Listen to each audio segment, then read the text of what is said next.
You are watching DHTV from California State University, Dominguez Hills.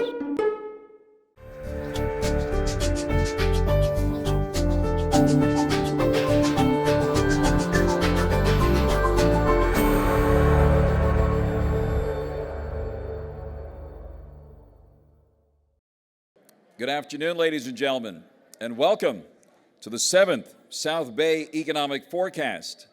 I'm Frank Motek with 790 KBC, Motek on Money. Yeah, people had to do some pivoting this year. It's great to be here at a live event. Great to see everybody in person at a real social networking site. Looks like our participants and those of you in the audience will not be on mute today, so we don't have to worry about that. Looks like Elon Musk having another big day. Our neighbor here in Hawthorne, SpaceX, doing great. Tesla stock, I see, has hit another record high. Wealthiest man in history now, Elon Musk.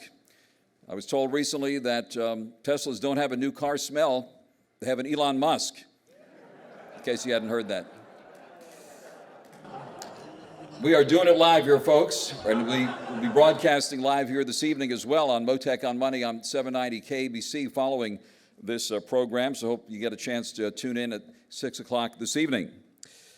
Well, folks, the topic today is looking to the future, new trends and opportunities, not only a timely discussion, but of course a very critical one for 2021 as we emerge from the unprecedented pandemic experience. Today, you can expect to learn about innovative technological approaches that change traditional marketing models and how they fold into sustainability. You'll see a copy of the report on your tables, and if you'd like to view the report digitally, simply scan the QR code on the front cover, and you can also access today's schedule from the Cal State University Dominguez Hills Economic Forecast webpage. Today's program will be in two parts. We'll first hear from the economic panel, who will deliver the news on our economy here in the South Bay. Our economists will cover such topics, including labor shortages, economic changes that COVID accelerated, entrepreneurship trends, and housing and rental markets.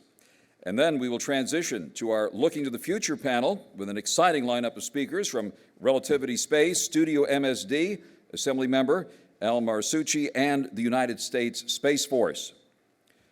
And here's a little fun fact for you. Did you know that Netflix's satirical comedy Space Force was filmed right here on this campus? How many of you knew that? You got extra credit for that. When General Mark Naird, played by Steve Carell, races between buildings, or John Malkovich's character, Dr. Adrian Mallory, strides out on his science office, that is this campus in the background. Filming took place during the summer and fall of 2019. Well, following our panel discussion today, folks, you will have the chance to converse directly with today's speakers during the important craft beer and wine reception held in front of the brand new Innovation and Instruction building that was built during the pandemic. I have a feeling after this we're all going to be developing an immense thirst, so we'll see you there at the reception. Now, for those of you participating in social media, today's hashtag is hashtag CSUDHForecast. Here with us today is Senator Stephen Bradford, representative for California District 35, a proud Toro and alumnus of Cal State University Dominguez Hills. He's a strong advocate for our students and his district that encompasses many of the cities in the South Bay. The Honorable Stephen Bradford. I would like to acknowledge now the extraordinary sponsors who've helped support this important event. Many thanks to our returning gold sponsor, Bree Nguyen, well known on the campus. Thank you, Bree Nguyen. And thanks to our silver sponsors, which include returning sponsors Watson Land Company and Systems Technology Incorporated. And new sponsors, the Cal State University Dominguez Hills Innovation Incubator and the Los Angeles Coalition. Thank you. Of course, we're all very thankful for all of our partnering organizations. In addition to our generous sponsors and partnering organizations, we would also like to acknowledge and gratefully thank the many elected city officials joining us today. And, yes, thank you. I saw Mayor Fury. Thank you, Mayor. Came in from Torrance. And would like to thank those representing officials here in the room today. Thank you very much for your valuable support of this important event every year. And before we dive into the program, I would like to introduce the host of today's economic forecast, the president of California State University, Dominguez Hills, Dr. Thomas Parham. It's an honor now to invite President Parham to deliver an official welcome on behalf of the university. President Parham.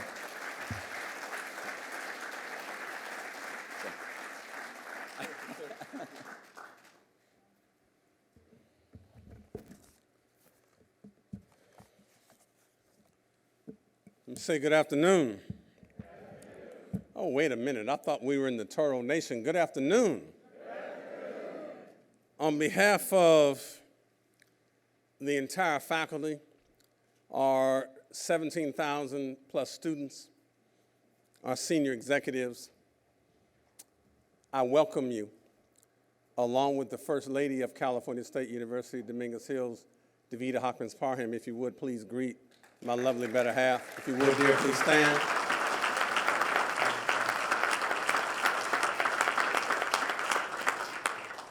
So as Frank said, I am Dr. Thomas Parham, the 11th president of California State University, Dominguez Hills, an extraordinary campus that proudly serves the South Bay and South Central regions of Los Angeles County. And I begin today by thanking our distinguished speakers and presenters, including our own Dr. Jose Martinez. If you would, please stand for me.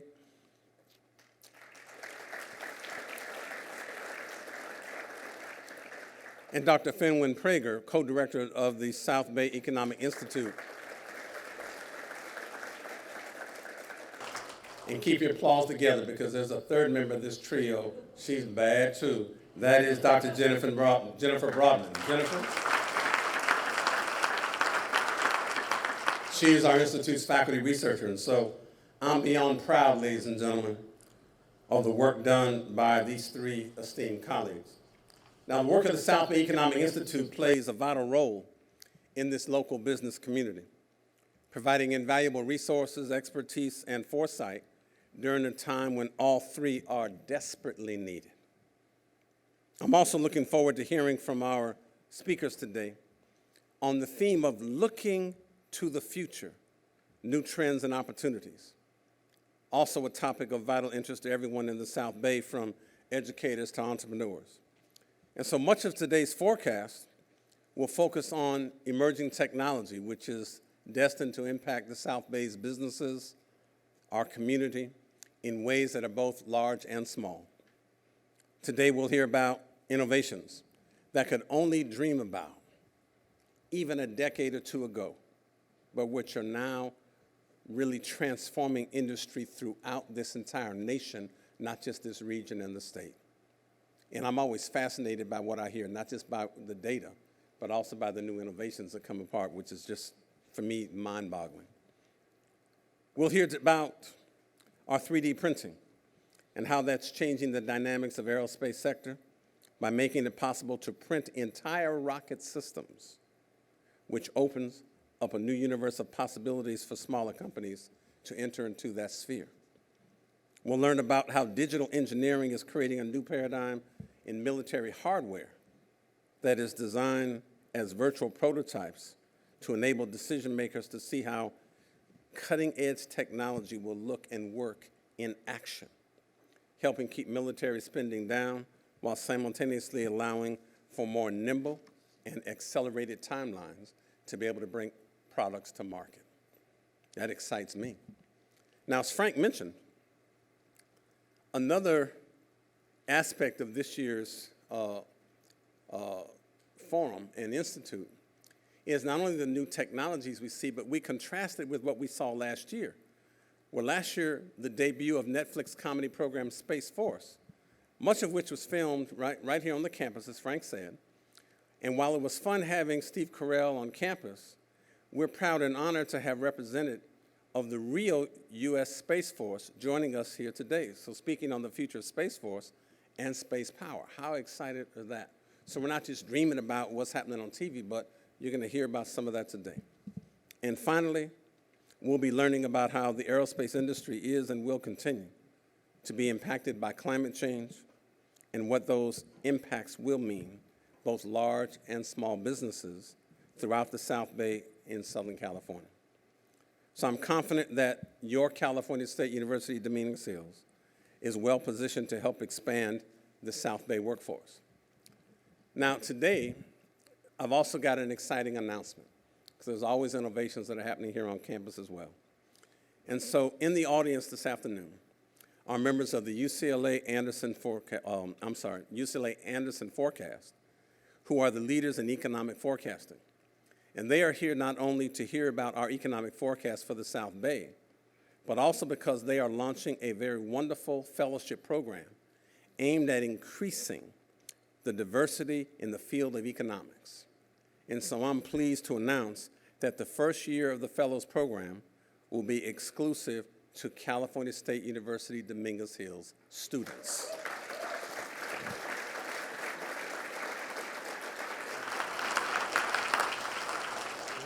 Yeah, Frank, that was kind of a muted applause. You wasn't quite feeling that, were you? Let me say that again. The first year of fellowships from the UCLA Anderson School, now this is top grade, are going to be devoted to CSUDH Touro students.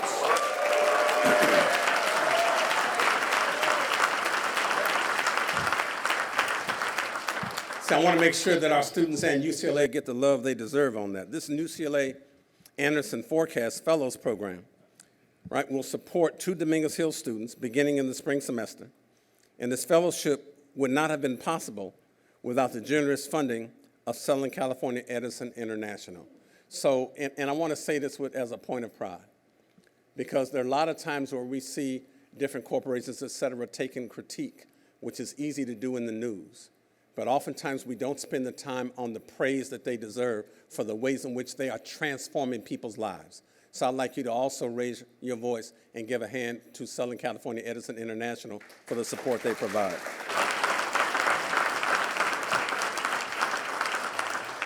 So just another moment or so about sharing details about the partnership with the Anderson School and Edison International, are the official donor.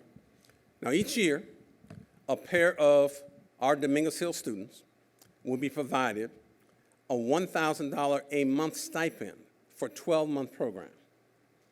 I know I heard a woo on that one, like, woo, okay.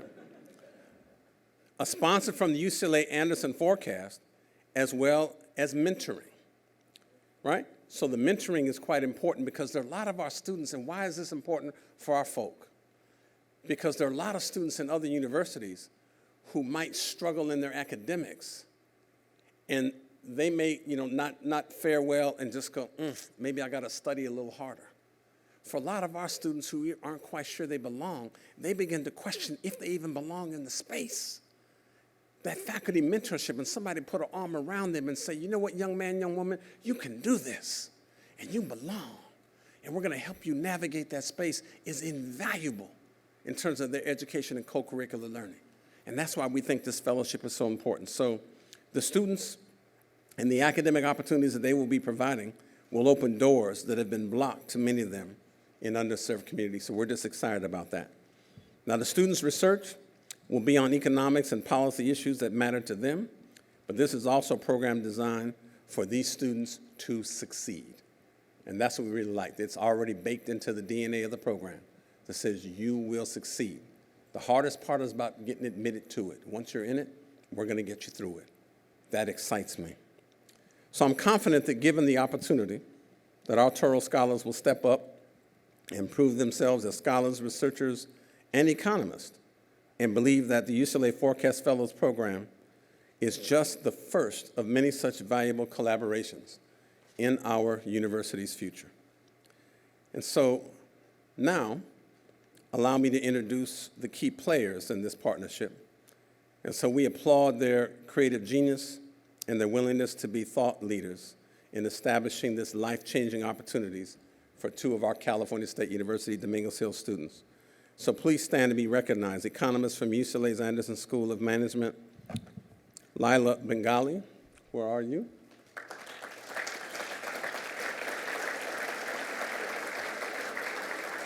Please remain standing. Jerry Nickelberg,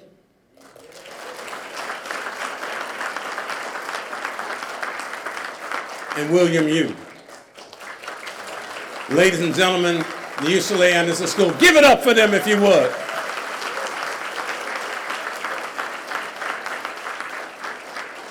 Also joining them in partnership, you always need strategic partners, from Southern California Edison International, who is the official donor of the fellowship program, Eduardo Martinez, if you would. Please stand.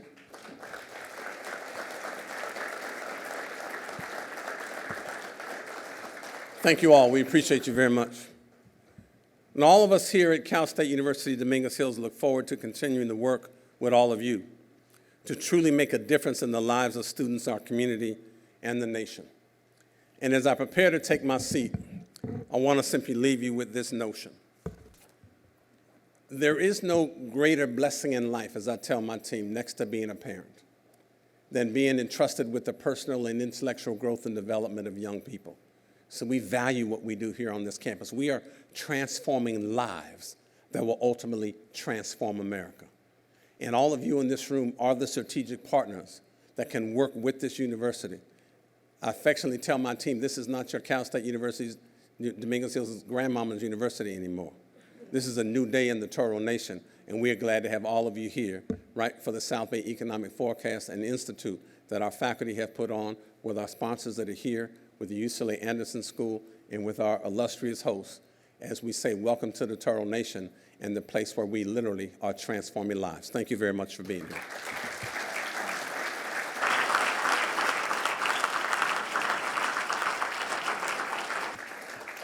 Thank you very much, President Parham, for that very warm welcome. And again, congratulations on your big announcements today. And welcome to our friends at Southern California Edison and at UCLA.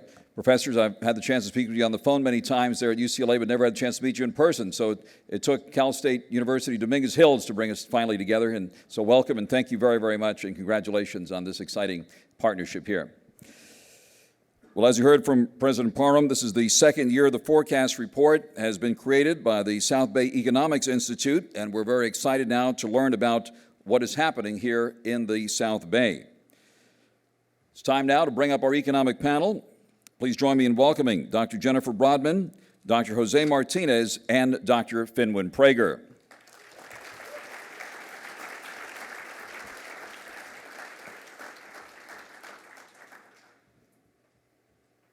Wonderful to see you in person this year. Thank you very, very much. Yes. And why don't we start? Thank you so much for coming, everyone. Look at this amazing audience. We're all excited. I'm nervous, to be honest, that people won't show, but we really appreciate you coming. Thank you very, very much. And it is exciting to be at a live event, and so it's absolutely fantastic. And why don't we start with each of you sharing with us your area of research and special interest, and then we'll begin the South Bay economics discussion. Dr. Brodman, let's begin with you. Hello, I'm Dr. Jennifer Brodman. I'm a finance faculty member at CSUDH. My research areas are in entrepreneurial finance and corporate finance. I focus on access to capital and firm governance.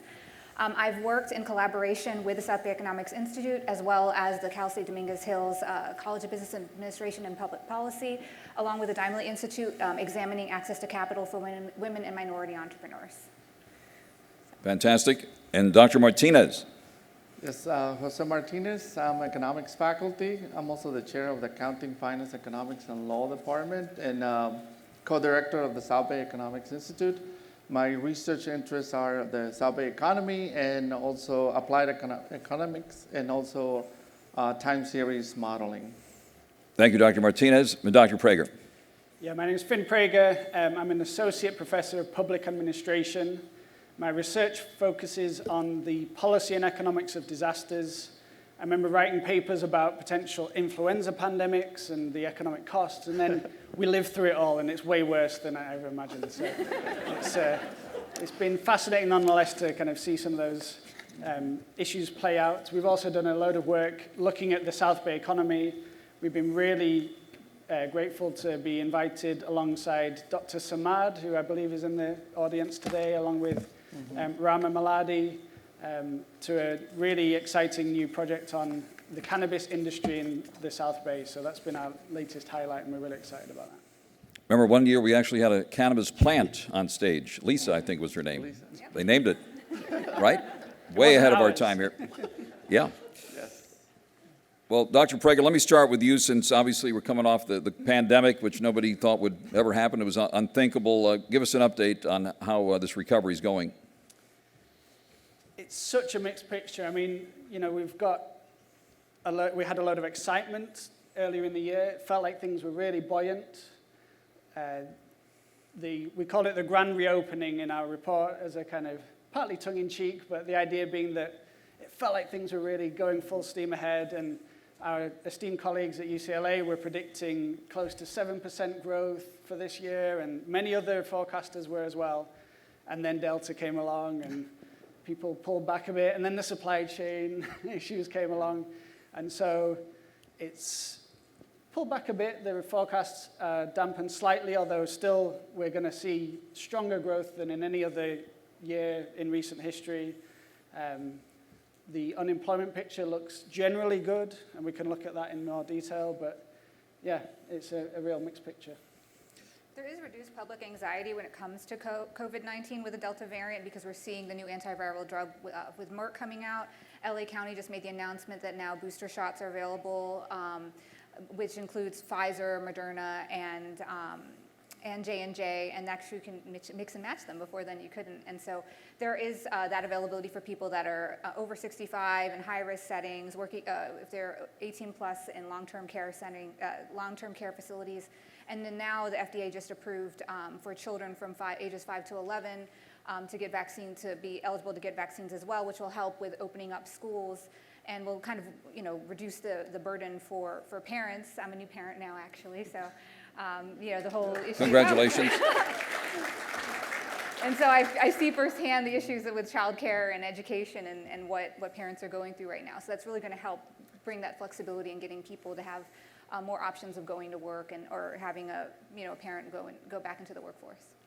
Yeah, so the overall picture that we see in the South Bay, it tends to be that very strong demand, and supply is just trying to catch up with demand. So it's a good story to have, and I think people tend to focus on the negative side.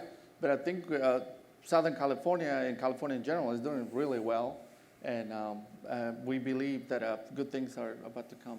Mm-hmm. It's hard to believe, Dr. Martinez, that early on in the pandemic, real estate was declared non-essential, but that was quickly adjusted, and it turns out real estate was one of the bright spots in all of this, with now home prices at or near all-time highs. And give us an update on what you're seeing on real estate here. Yeah, overall, the demand has been fueled by historically low interest rates, and people change their preferences for, in many cases, bigger homes, and homes located outside of the work areas, and homes in less densely populated areas. So that's what was fueling the demand. And also the supply side, of course, California, being California, has always been the story of constrained supply. So that's a continuation of that for decades.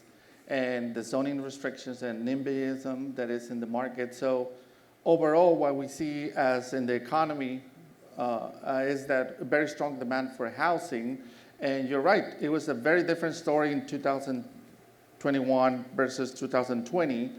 Because in 2020, we actually saw very flat growth in sales and even in prices. But 2021 was phenomenal.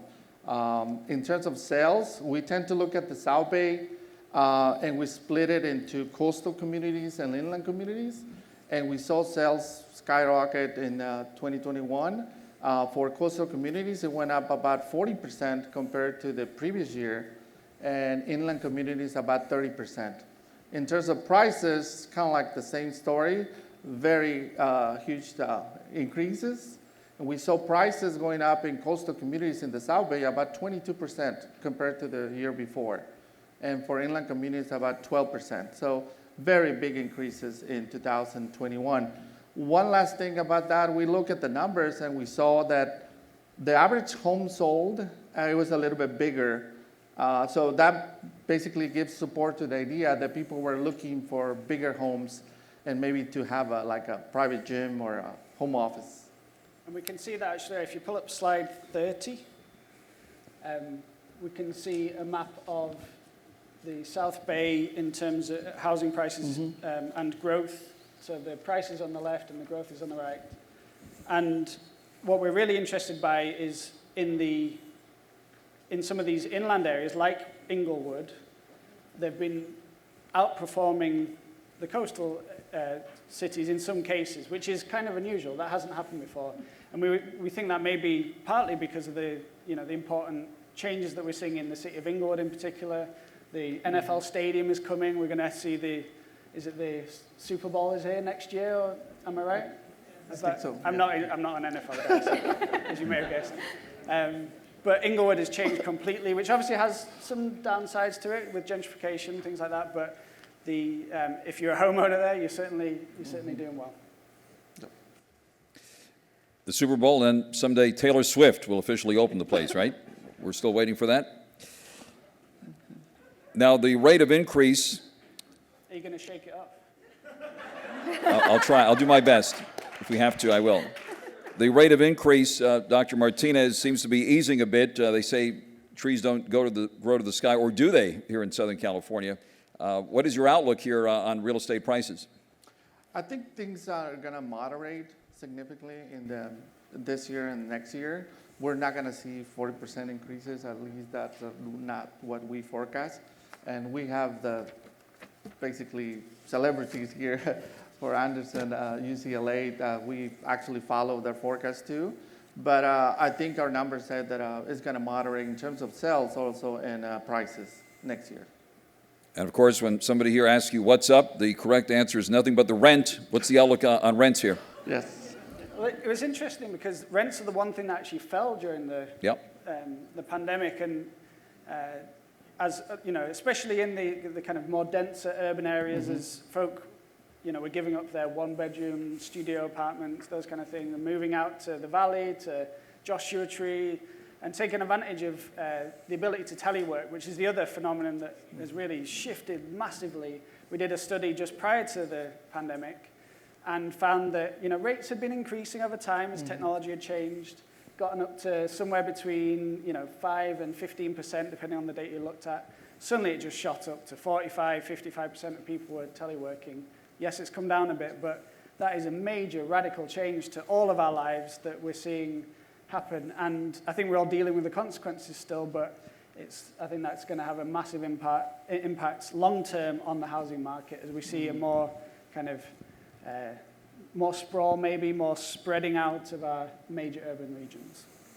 Of course, the government has taken extraordinary measures to keep people in their places with the various moratoria starting to wind down. Are we going to see an eviction avalanche or a foreclosure wave anytime soon as these programs are wound down?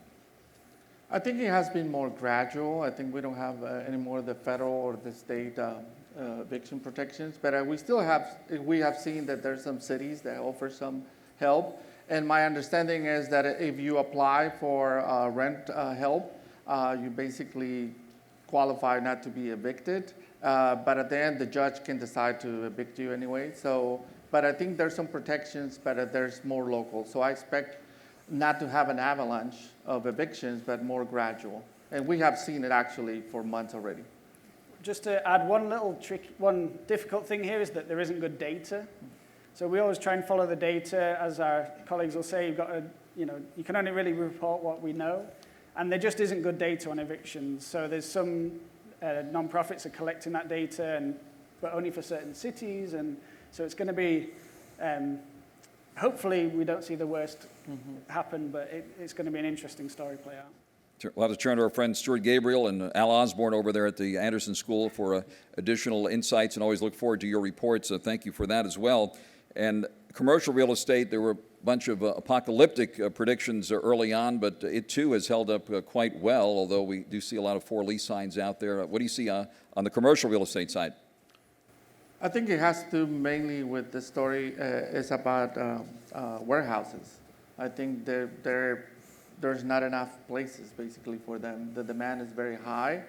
And I think with online shopping, we're just going to see a continuation of that. People are not going to abandon those warehouses. I think we're just going to see a continuation of that. So high demand for commercial space. And on the office side of things, I think the interesting thing with that market is that the leases tend to be really long. So I think the average is between 3 and 5 years, but sometimes they're up to 10 years, especially in high demand places.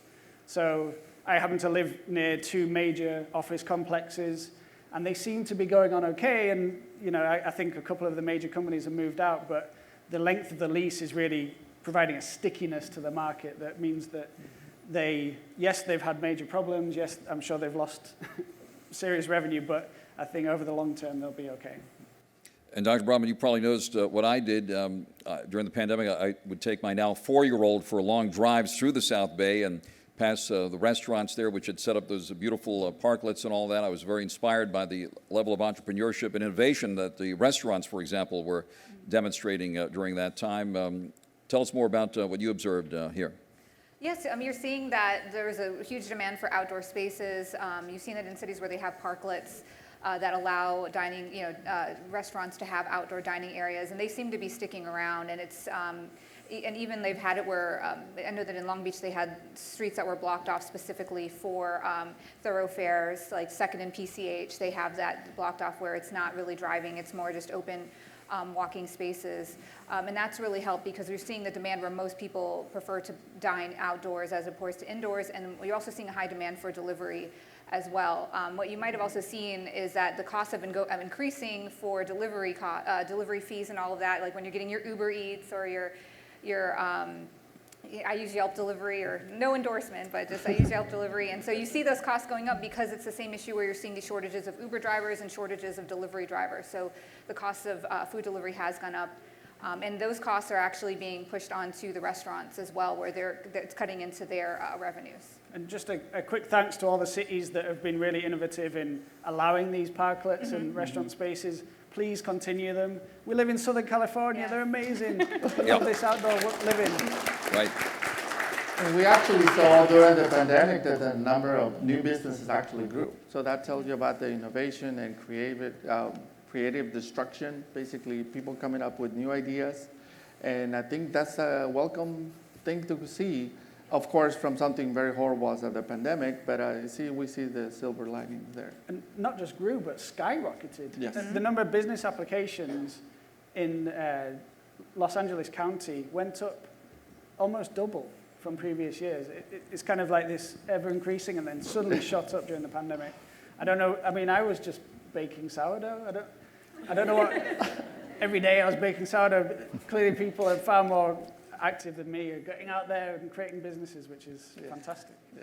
Let's talk a bit more about the restaurants, which have faced, of course, difficult challenges during this whole thing, and now the vaccine mandates and all. We've been hearing about the In-N-Out story, and it looks like they've changed their mind about what's going on in the Bay Area now. But what do you see ahead for the restaurants with these new regulations about to kick in? It does put an issue for the restaurants, and you hear that from restaurant owners, that it does put the responsibility on them for the monitoring, which can be sometimes contentious, as we've seen. So that has been one of the major issues for restaurant owners, is the fact of enforcing those mask mandates and vaccine mandates and how those are going to be done. And so, I mean, just finding ways of making it transparent, and that's what has kind of been an issue before, is just that the rules will change depending on what municipality you're in and all of that. So just trying to make that as easy for people to understand as possible, and as clear for business owners to enforce as well. Of course, we stay positive here, but anyone tracking the number of businesses that have gone out of business during this time? Actually, we haven't, but there's always some destruction happening, and this will not be the exception. But overall, there's a net positive, and that's basically what, in the economy at the end, that's what really matters. Of course, it's horrible that some business had to go out of business, right? Nobody enjoys that, and that's a horrible thing to go through. But overall, for the economy, I think we're seeing a net positive, even in these times. I think, not to depress everyone, but the other issue that I've seen, obviously, is prices have inflated. That has put pressure on businesses. They're having to cut back. And so I think there's an unmeasurable piece of service quality that has really reduced. I'm sure we've all been to restaurants or hotels or other shops where we're just not getting the same quality of service that we did in the past. And that's something that's much more difficult to measure, but it is built into you know, it's the Janus face, the other side of price inflation, right? That businesses have to cut back in some way. So I think there's the potential for that to be a concern as we move forward. Mm-hmm. And of course, with about 100 ships off the coast, a reminder that Los Angeles and the South Bay cities are maritime cities. And what about this supply chain tangle we're seeing out there? We just had the director of the Port of Los Angeles on the show this week, and about 100 ships out there right now. They're going 24/7 and doing some other things now to try to get things going. But what's your message for the business people here in the face of all those challenges? Obviously, things look bad when you see the ships lining up, but on the other hand, and this is what makes this time so interesting to study, the ports are actually moving far more cargo through than ever. You know, it's a really busy time there. I've seen Gene Soroka speak on this issue, and it kind of blew my mind that, just to give you some facts and figures here, 18,000 truck drivers work out of the port. An incredible number. 200,000 companies are involved and interact with the port. So this is a major, massive operation. You can see why so many of our students go into the logistics industry. We've also got great faculty on this campus, such as Keong Leong, who's a real kind of thought leader in this field. Jose and I were really lucky to partner with Dr. Fisher Key. Is Fisher here? Maybe he wasn't able to make it today, but we studied the supply chain industry within California, comparing it to other states and regions in the nation. Now, the ports actually came out really well when we interviewed various different experts. It was a detailed study. Ports came out really well, but the problem is that then you have to get those goods to market, right? Through these heavily congested areas around the ports. So that doesn't just mean emissions for our neighbors here in Wilmington, but it means the 405, the 710, the 605, all just blocked, congested, adds extra time. The rail service can get you there quicker, so there's the potential to have inland ports. That could be a real innovation to make our system work better here. But you also have the issue of distribution centers and warehouses where the land is so expensive that there's just a real kind of clog in the market. So there's definitely ways to improve Californian supply chains, but we're fairly competitive, and that the real kind of diamond in the crown, as it were, is our port system. Right, a lot of finger pointing going on with the various industries involved here. Looks like container dumping is an issue, and the ocean carriers are now going to be fined for leaving containers here in the area. All of that's happening. And on the other side, China also seems to be backed up, and they're dealing with COVID issues. And in years past, China, of course, has been a big part of this conversation, and with tariffs and all the other issues. And now, and as we'll be speaking about in our next segment here, some pretty serious war words happening between the U.S. and China. What about China in this economy as it relates to the South Bay? I think China is a big factor, of course, for us here in the South Bay. It's going to have a major impact on what happens at the ports. But like Finn was saying, overall, the port is doing a fantastic job of handling all the cargo. I think before the pandemic, we saw actually a decline in trade because of the tariffs. But then now we see huge demand for all sorts of goods. We're all ordering our Christmas shopping now, right? Making it even worse for the ports. So I think the ports are doing a fantastic job. And tensions with China will never help the economy as a whole. But I think overall we see that we can manage. And my hope is that those tensions, they go down and we don't have a serious trade war with China. Because as things are already on the port, we'll make things even worse. But we're hopeful that we're not going to get to that. Here's some good news. Gene Soroka corrected me on the air when I asked him what's floating out there, and I mentioned toilet paper. No toilet paper out there on the ships. So apparently all of it's domestically produced. So there you have it. But what is out there, guys, and what kind of shortages might we expect here? We were joking before that there should be a new TV show where you can kind of like unlock the containers and find out what's in there. Like, go and get the, Nintendo system or whatever the latest thing is. But, yeah, I mean, there's everything, right? It's just incredible the amount of goods freight that comes through those ports. Yeah, part of it, when we saw, at least at the beginning of the pandemic, it was that a lot of people were turning their bedrooms into home offices. So a lot of increased demand for office furniture and fitness equipment. Although I never used it, but I have a brand. But we all do that, and that has a real effect and a direct effect of what's happening on the port. So We've also seen the increase in demand for microchips with people having home offices, higher demand for electronics, which has had an impact on the automobile market. That's where we're seeing the used car market and seeing that increase in demand and that front. And so, yeah, going into the holidays as well, maybe we'll have issues with any kids that are looking for electronics for the holidays. Maybe want to get those sooner rather than later. yeah. But yeah, that's had one of the major issues is microchips. Remote learning, right? We Yeah, all that went too. through, and the kids went through that, and we all have new computers. Thank you, President. Yeah. But everybody got a new computer, right? Everybody was getting a new printer, a new computer, a new monitor. So all of that has impact down the road, what happens at the port. So I think that's what we see. Overall, I think it's kind of like the story of the half empty, half full. And I think what we're seeing is actually good times in terms of really high demand and supply is just trying to catch up with demand. Right, I'm glad you mentioned that. Of course, last year this occasion was virtual, and maybe you can tell us about some of the changes you've seen in the world of education in all this. Yeah, go ahead. Oh, Actually, I'm teaching now on campus, and I really missed it. I think as educators, we are somewhat of performers, right? And we like to see the feedback. And having a screen, a blank screen, and just with a name, misspell, of course, is not very good for education. So I really miss the interaction, get to see the students' reaction, even their eyes. Believe it or not, I didn't know that there was so much expression in the eyes. So you can tell a lot from the eyes. So I miss that. So I cannot wait to be back fully on campus. But I already, like I said, I'm already teaching here, and I really missed it. And I think we're missing something very valuable in terms of the interaction. But I think we're expected to be almost fully on campus by spring. So really looking forward to that. Martinez, by the way. So let's get it right next time.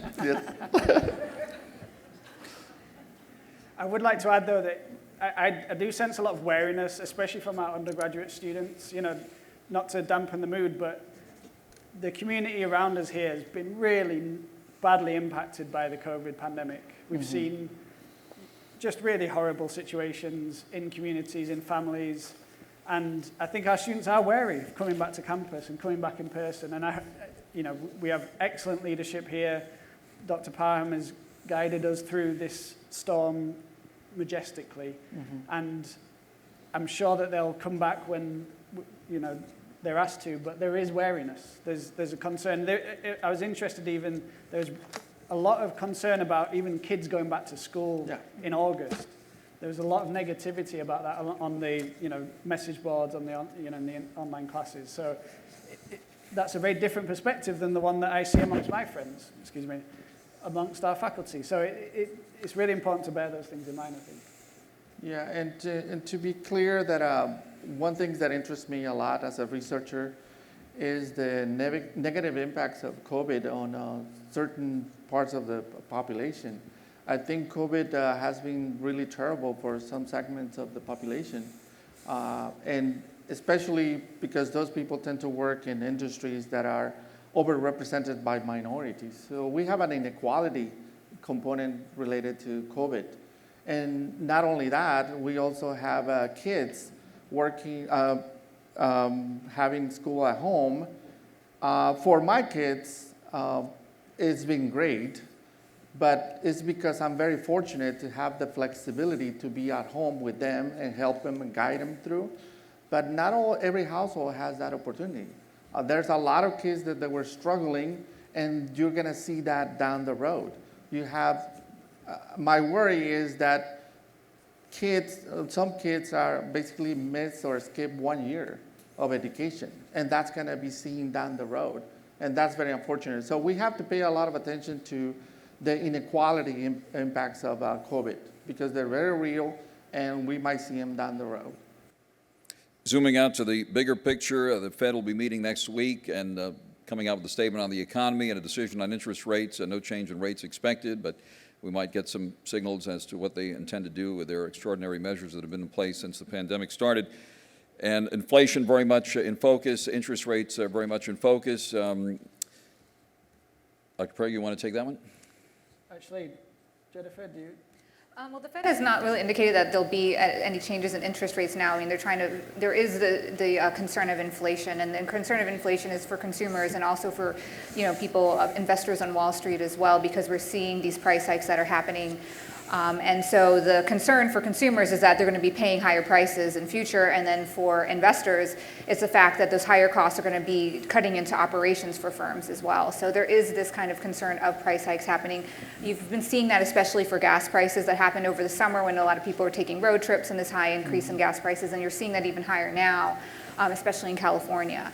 So right now there isn't really talk of interest rate hikes yet, just because of the issues of inflation. So.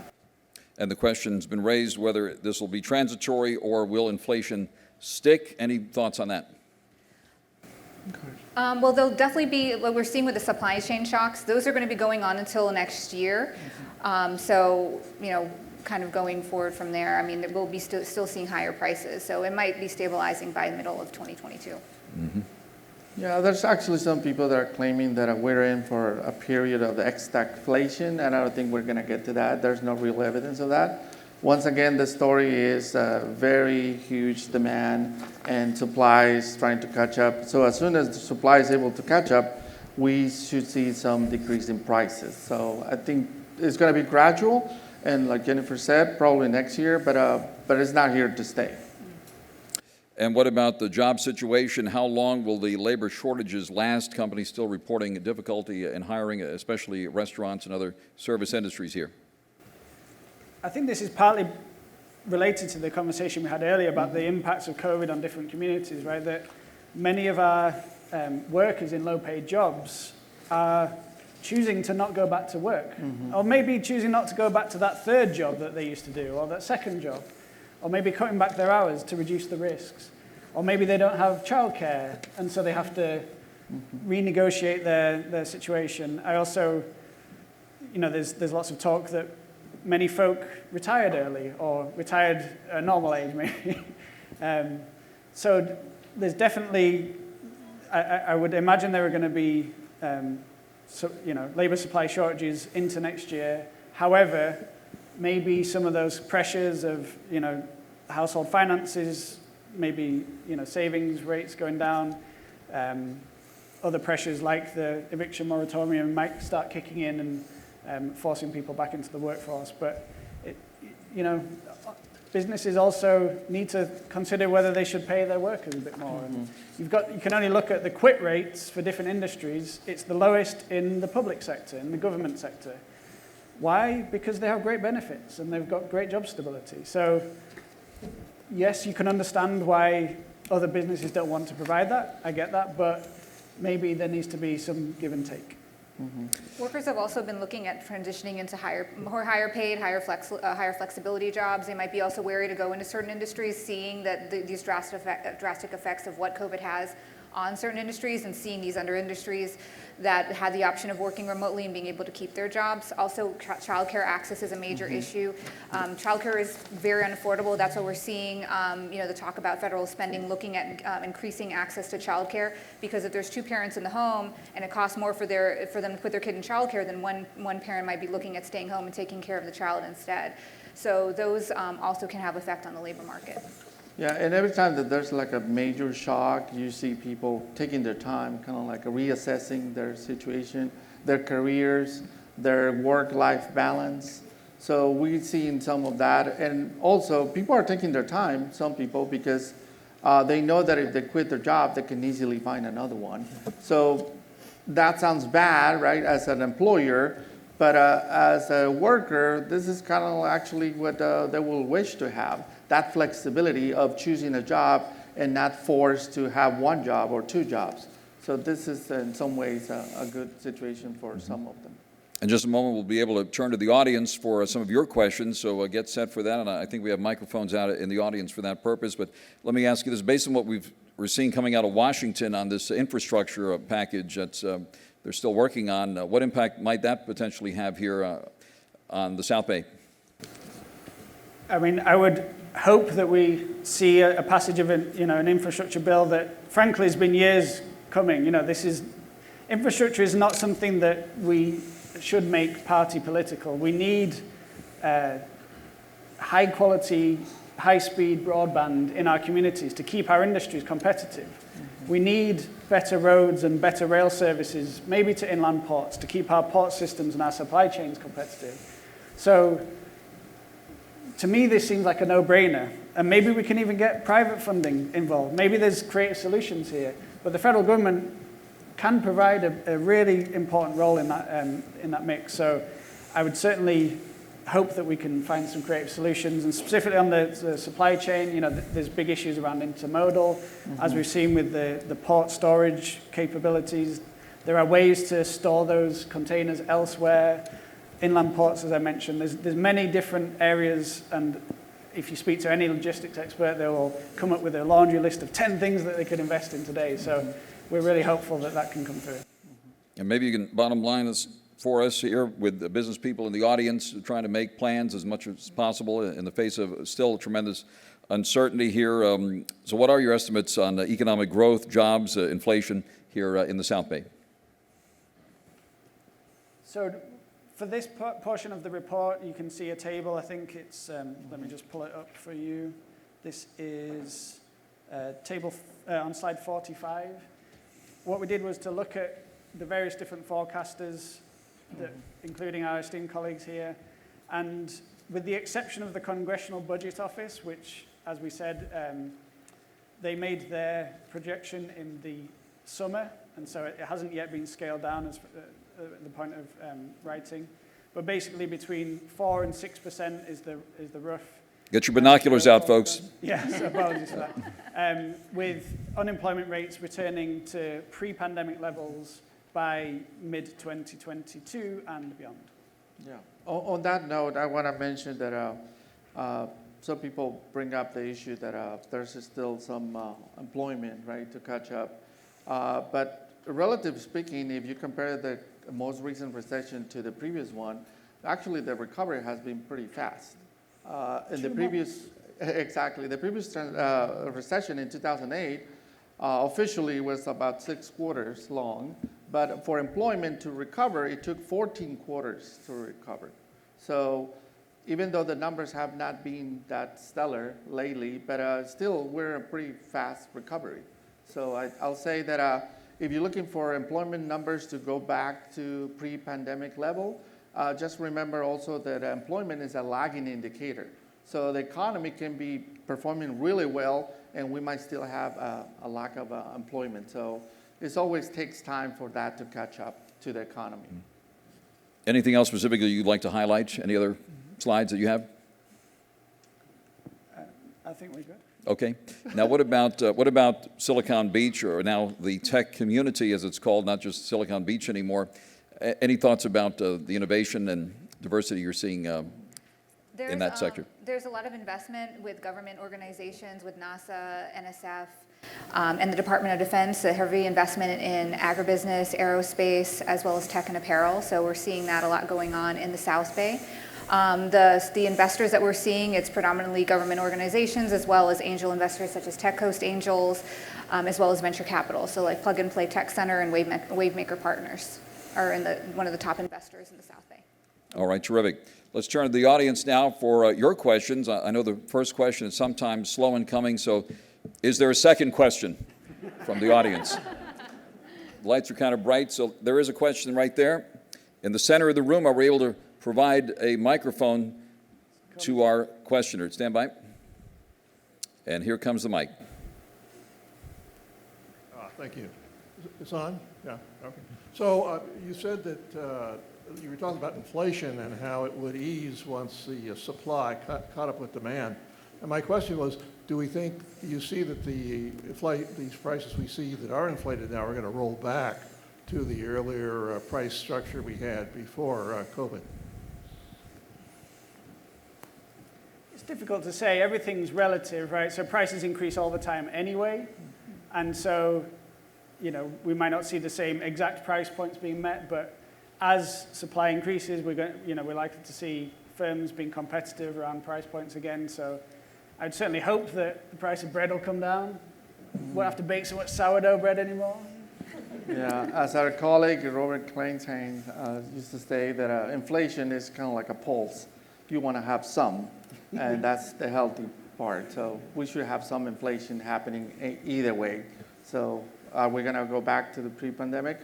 We don't know, but at the moment is an issue of supply catching up to demand. Next question from the audience. And we have a few hands up over here, so let's get the mic onto this side of the room, please. Thank you. Hi, thank you. There's plenty of areas where we're going to be spending money. I was curious about raising money and your thoughts on 1031 exchanges for real estate and whether or not you think that might be eliminated or reduced. For real estate. I can't speak to that directly, Yeah. but we are really excited about, in terms of raising money, we've got Mark Hiride, who is another board member alongside Greg, who just asked the question, of our institute. And Mark has been instrumental in creating, alongside Senator Marasucci, a really innovative bill which is going to allow for small businesses to access capital much easier through crowdfunding. So we're really excited for the potential of that, especially as Jennifer can speak to more, the issues around access to capital for minority and women entrepreneurs in general, which is a real issue. Oh, yes, it increases access to equity crowdfunding portals, so small businesses and entrepreneurs can access capital, seed capital, and also be able to access larger rounds of funding in the future. It's AB 511, so congratulations. It's a very exciting time. And also, it also includes more monitoring and protections for investors that are investing in those equity crowdfunding portals as well. All right, I saw some more hands on this side of the room, so let's, right over here, sir.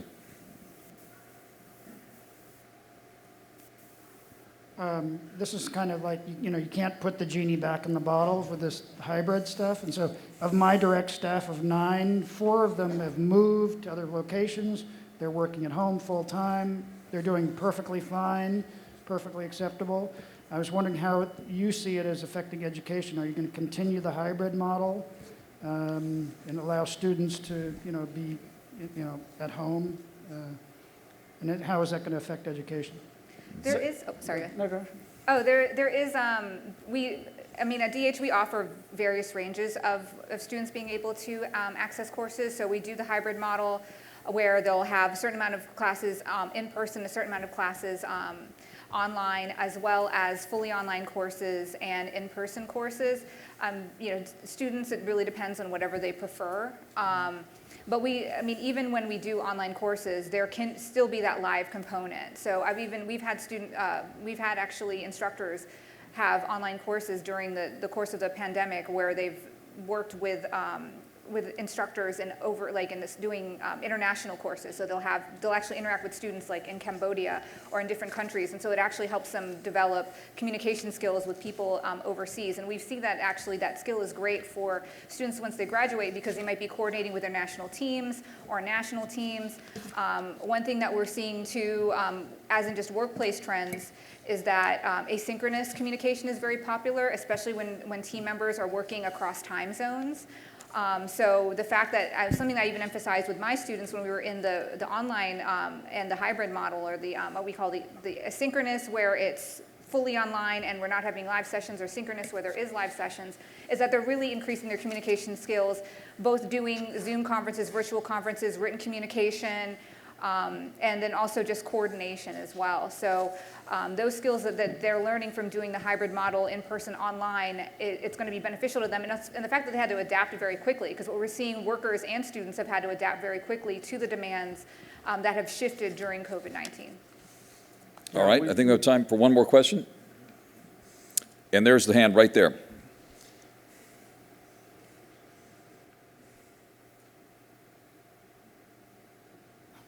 Well, thank you. And I just hope if we do have prices go down, that the price of beer goes down, because, boy, it's getting outrageous.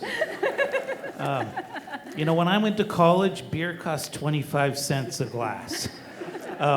But seriously, I know a number of companies that, while still headquartered in California, in the South Bay, have moved operations outside of California. In particular, a developer I know that is now solely focused on Texas and Arizona. And my question is, have you done any research into how the government regulation at the city, the state, the county, the Coastal Commission, how government regulation is hindering, or does hinder, if at all, economic development here in the South Bay region? So we did actually do a study that kind of flipped that idea on its head and looked at the extent to which government, especially local and city government, support for entrepreneurship was stoking growth in those sectors.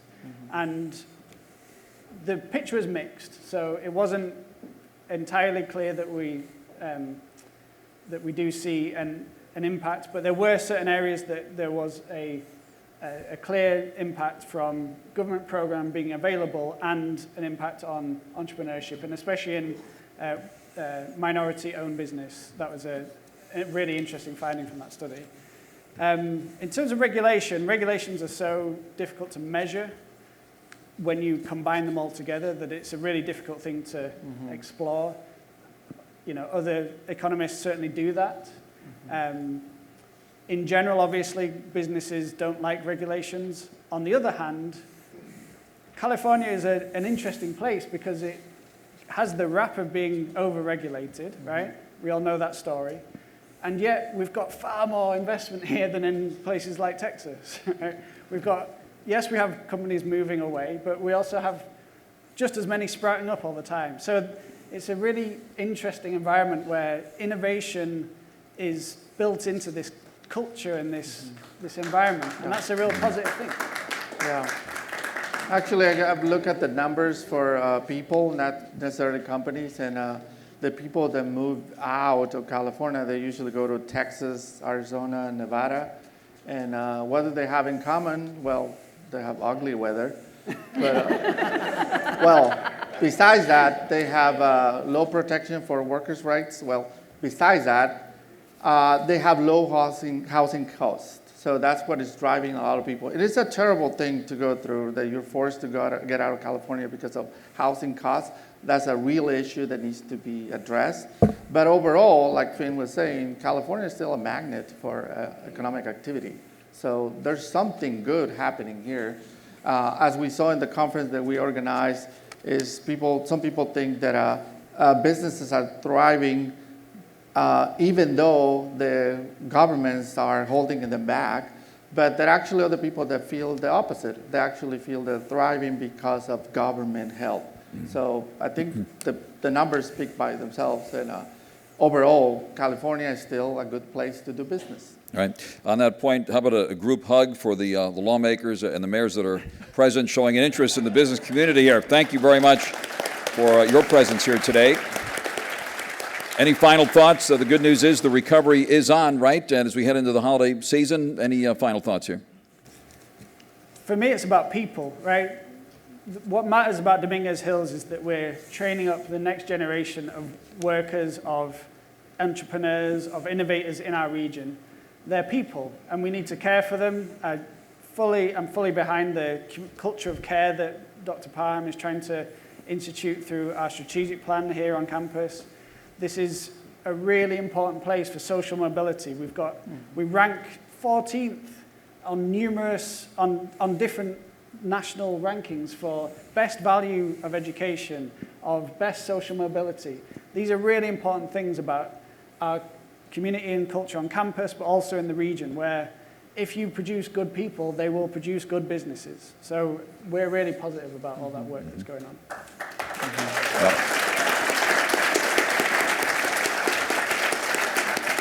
All right, well, let's hear it for our panel, and thank you very much. I wish we had more time, but we'll have to stop there. Thank you also, President Parham and First Lady Parham, for bringing us all together for this important discussion this afternoon. Thank you very, very much.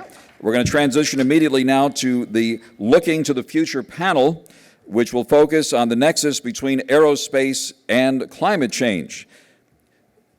Please welcome to the stage now, folks, Mouse McCoy, Studio MSD, doing some exciting things. Currently, they work with the United States Special Forces in autonomous vehicle designs using artificial intelligence and augmented reality in their digital engineering.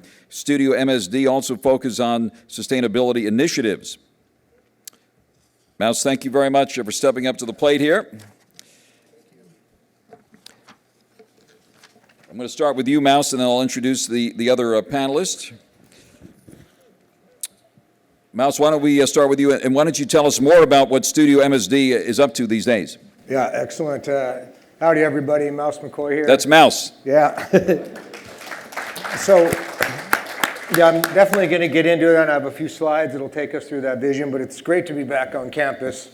You might be wondering, what's this dude with a funny name, Mouse? Well, I used to be a professional motorcycle racer. Started when I was a kid. Last time I was on campus was at the stadium next door in the X Games. So, had a good time there, had a horrendous crash though, luckily I walked away. So definitely I'm going to be exploring digitization, sustainable mobility, embracing risk, and entrepreneurial spirit overall. So it really starts with the great story of the South Bay. Everybody knows Hot Wheels in here. Who played with Hot Wheels when they were a kid? Or their kids play with Hot Wheels? All right, so Hot Wheels out at El Segundo. They were looking to do radical innovation in marketing overall, and a legendary creative brief showed up. So at the time, I transitioned from motorcycle racer to stuntman to movie director to CEO of an independent movie studio, and we got this creative brief, and I have to say it was the coolest thing we'd ever seen. So they said, hey, here's the deal. We want to do Hot Wheels for real. Life, we want to take it all the way big. We want to go big, do world records. We want a lot of Evel Knievel in the deal. What do you guys think? You good to go? We looked at this. So this was the creative brief. They said, do you think you guys can do that? I said, yeah, I think we can take a crack at that. So anyway, we turned that into this. And here we go at 5, 4, 3, 2, 1.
Yeah. Encore. You're probably wondering, why is that guy show that film here? We're talking about economics. Well, really what it was about were kids with dreams. When we sat down and approached that, they said, let's show kids that their dreams are possible. Anything they're doing, they're playing, they imagine it, it's real. And that was the goal. So we really started to look at the world through the lens of 3 kids in a garage.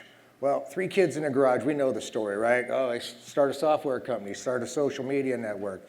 Cool. When you're talking about hardware, talking about building stuff, you're talking about an industrial dream, it's not happening. That was basically, it didn't really happen. We had the innovators in the South Bay. You had Vic Edelbrock starting a performance brand. You had Carroll Shelby, but they never rose to the Elon level, right? So now a kid with a dream started a car company.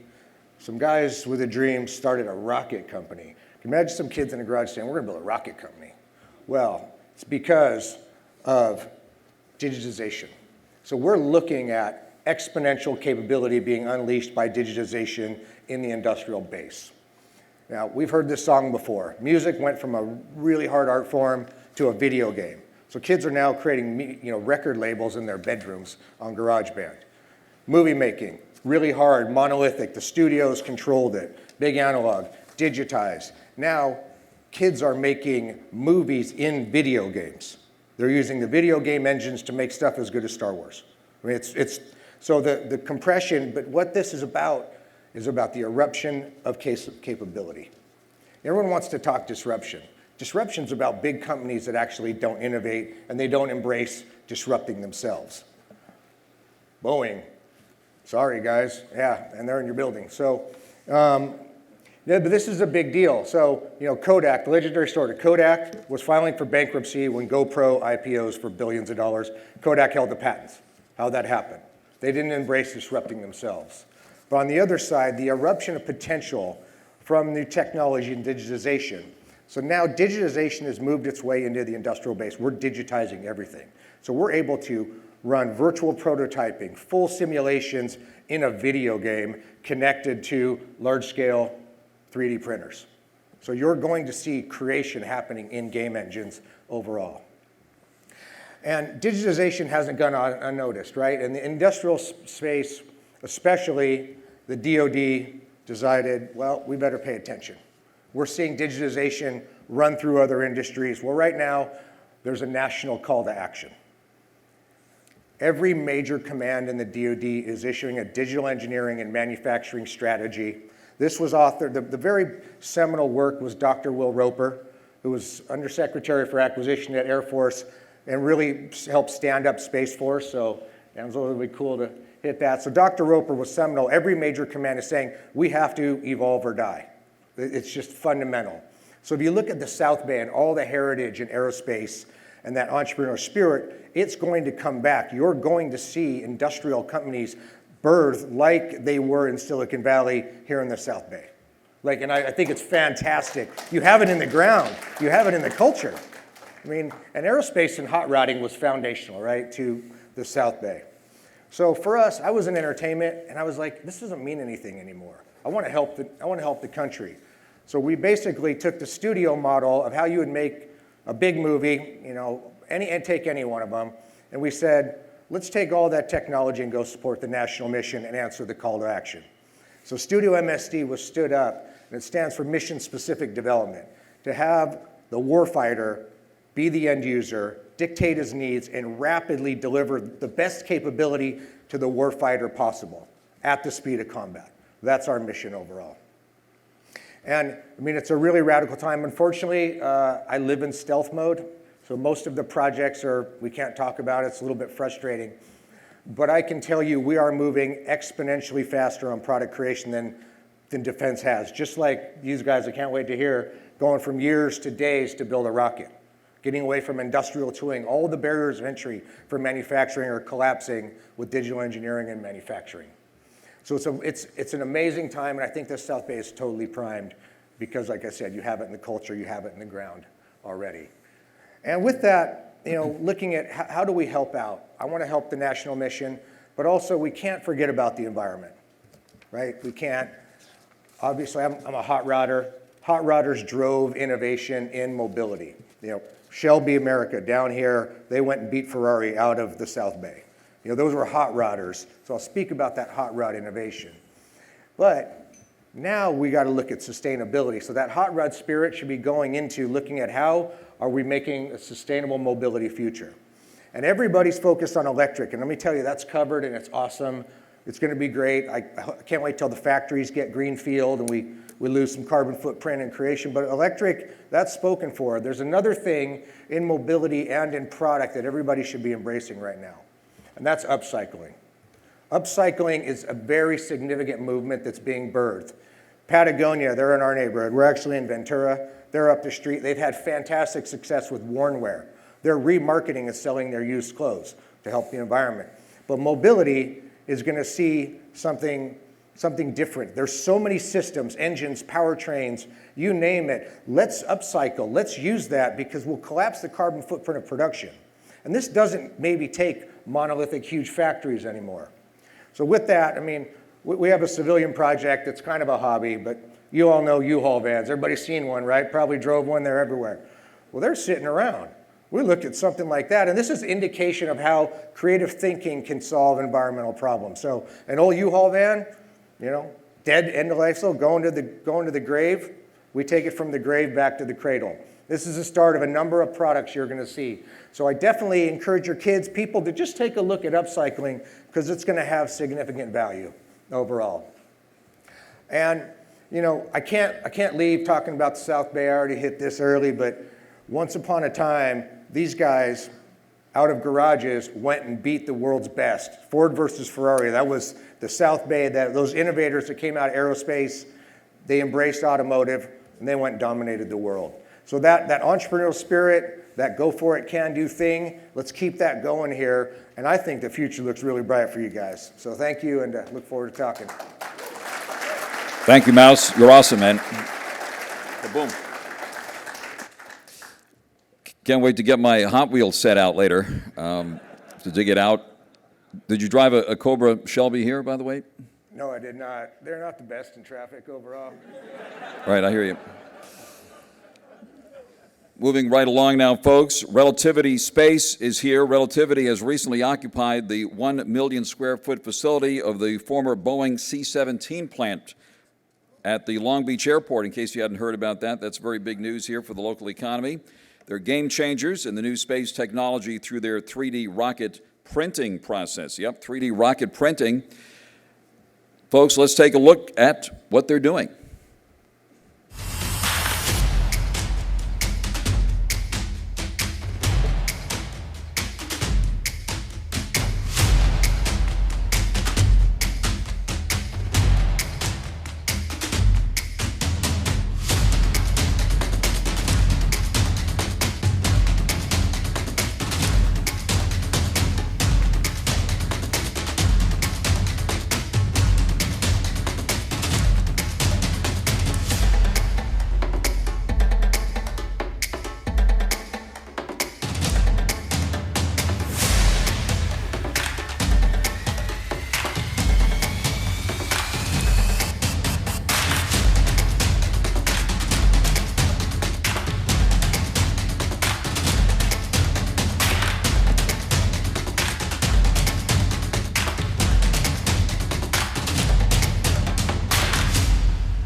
Ladies and gentlemen, Josh Brost from Relativity Space.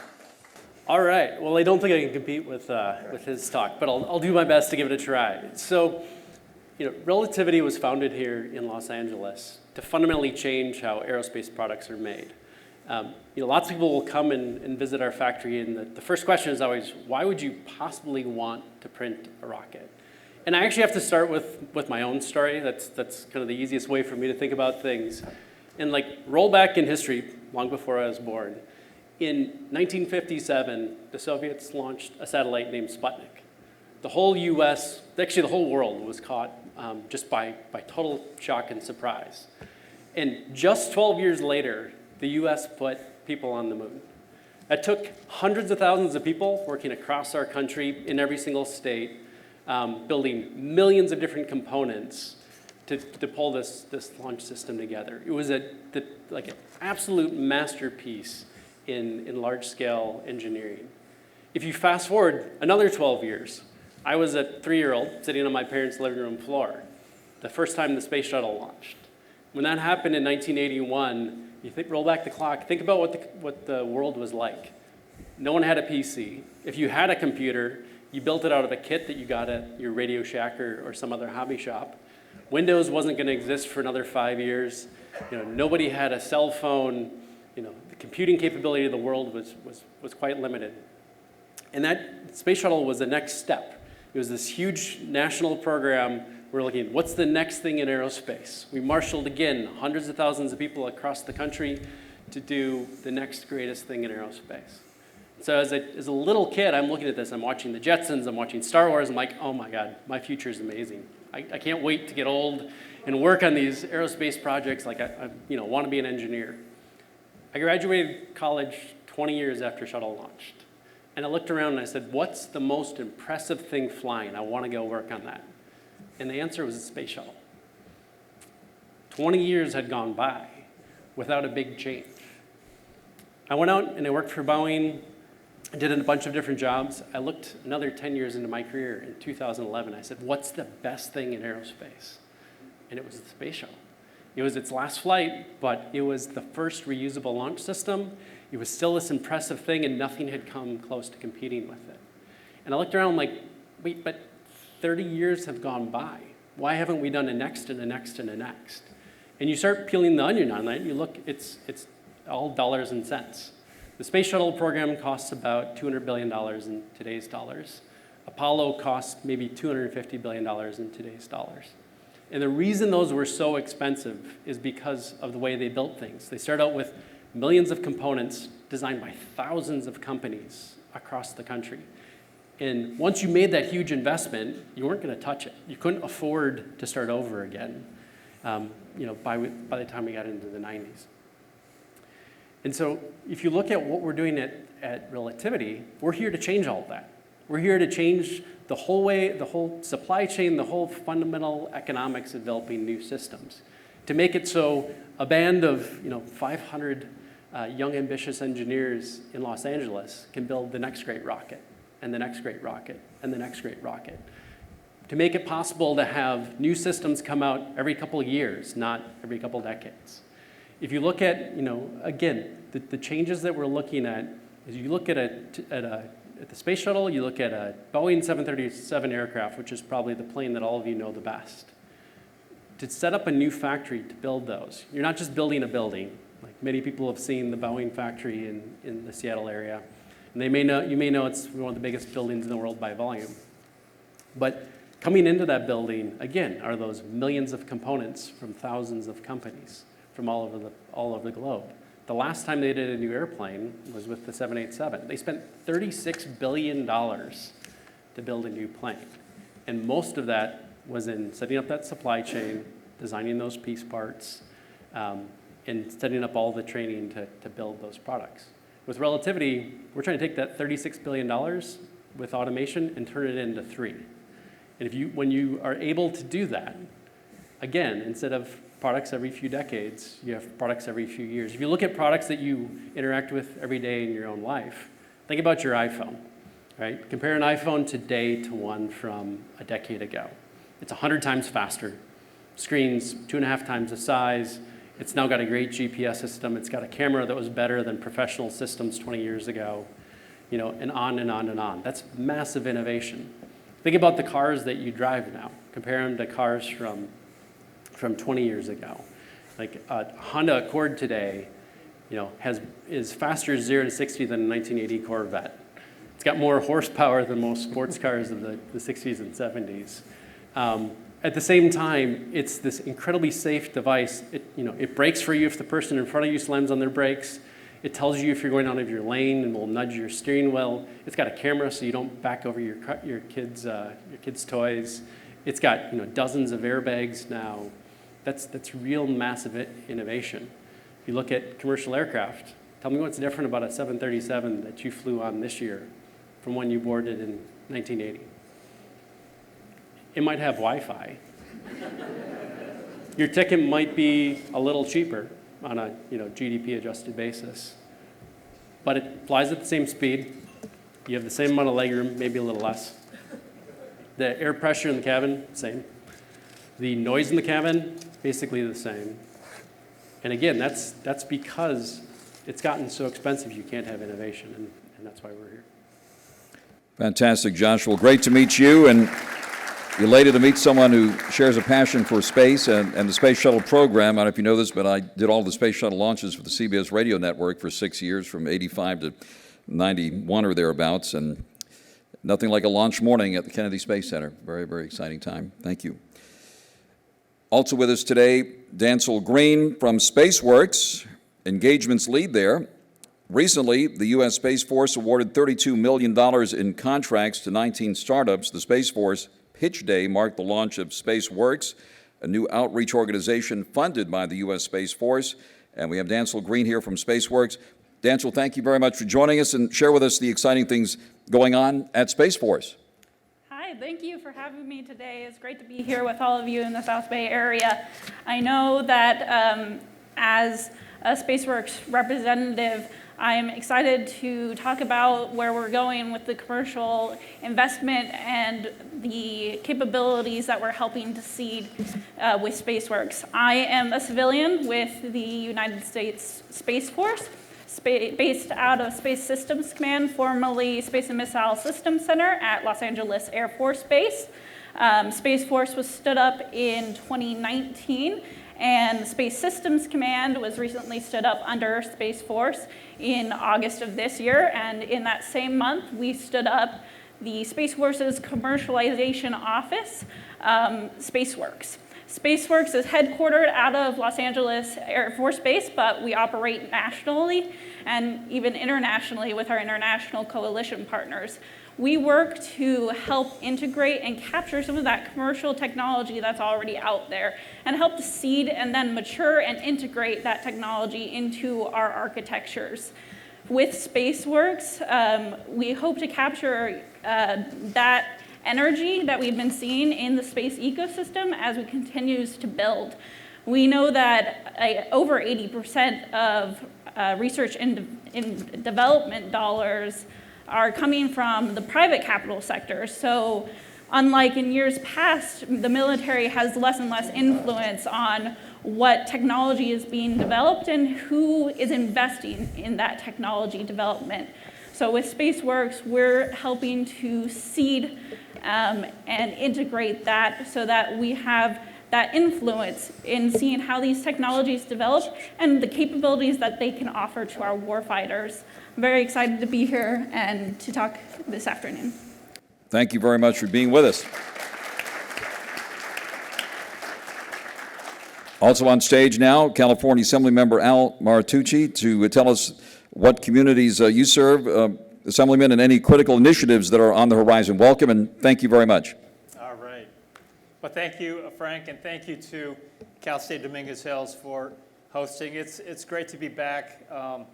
I've missed this for maybe the last two conferences, but I know that as a elected representative for the South Bay, I mean, this event, I always look forward to the South Bay Economic Forecast because, you know, not only this event, but also the report that you present. I mean, the fact that you focus specifically on our South Bay communities, you know, your data, the issues that you identify, the trends that you're identifying, you know, it's specific to the South Bay that I represent, as well as so many of the mayors and council members that are here in this room. And so, you know, we really think this is truly a value-added tradition in the South Bay, and so we really appreciate all of your work on this.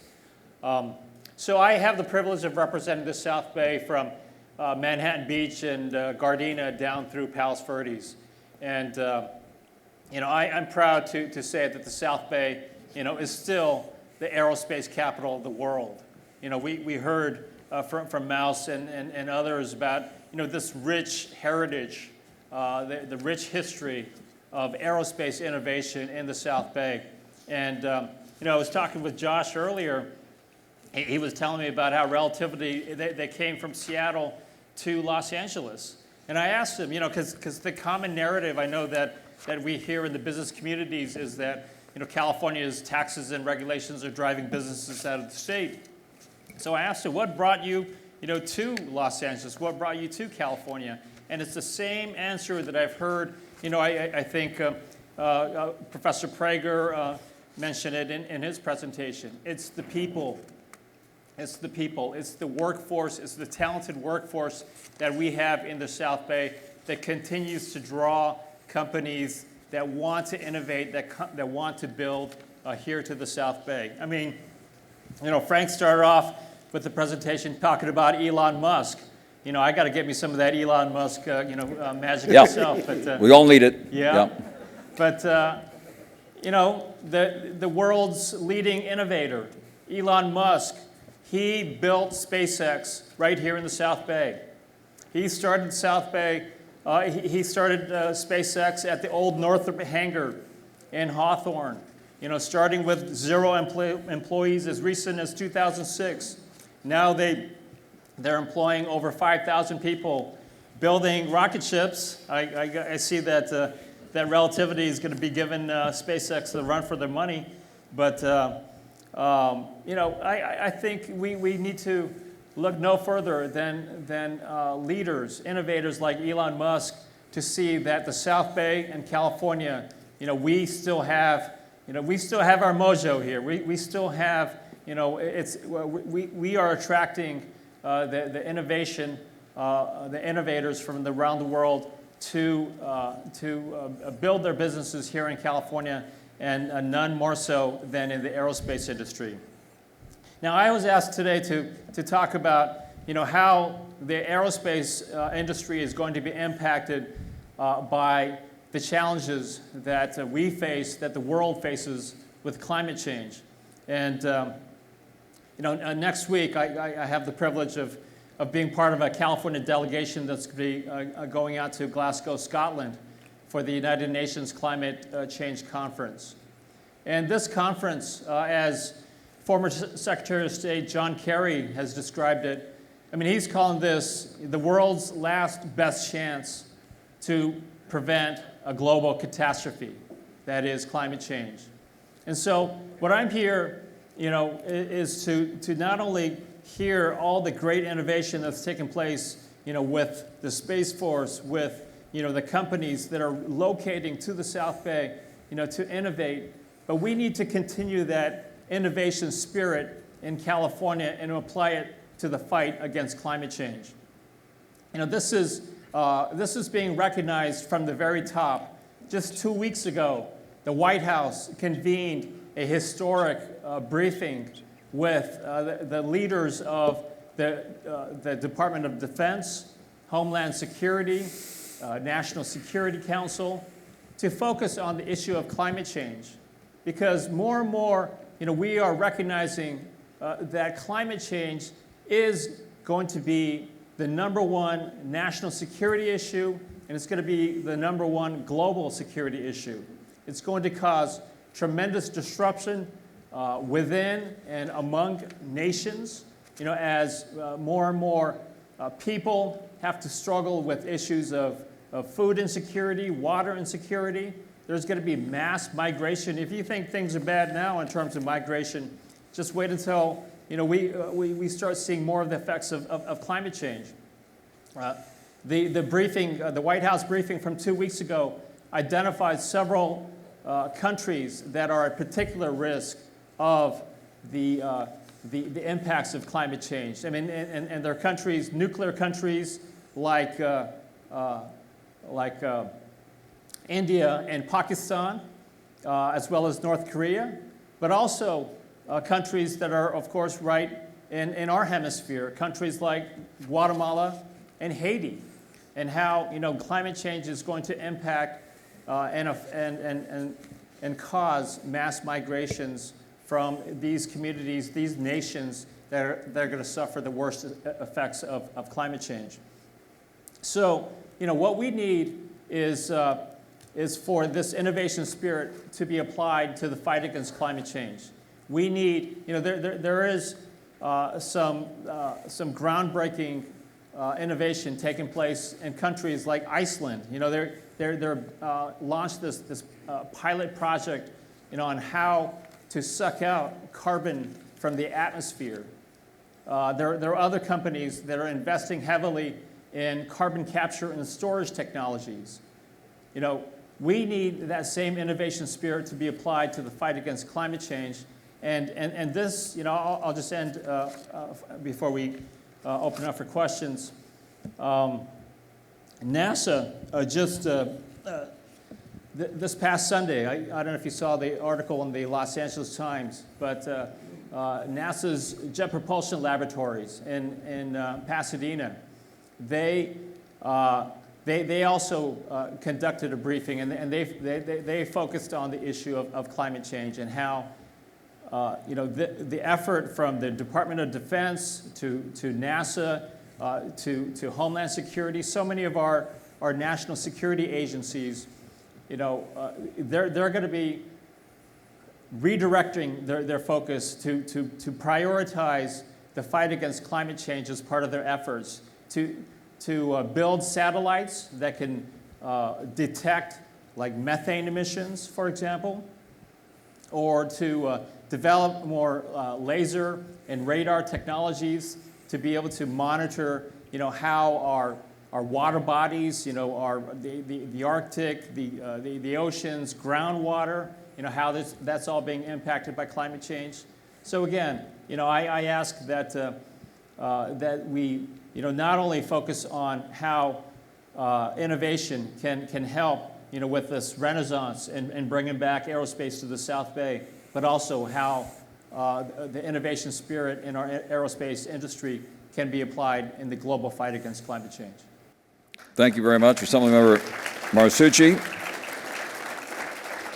Let's get into a conversation now with our panel. And Josh, from Relativity, very exciting presentation you made there about 3D printing and reusability. What's the vision then to take 3D printers into space and make things as you go along? Yeah, so if you look at the actually founding vision of the company was founded then in 2015. SpaceX had just landed the first rocket. Elon was always talking about wanting to take people to Mars. But if you watched the animations that he would show, they would land, they'd kind of walk out of the spaceship, and then everything would fade to black. The question was, okay, once you're there, how do you stay? If you want to stay on Mars long term and not be relying on a delivery run that takes 26 months, you have to build like the entire industrial base of Earth in something that you can put in a launch vehicle and launch to Mars.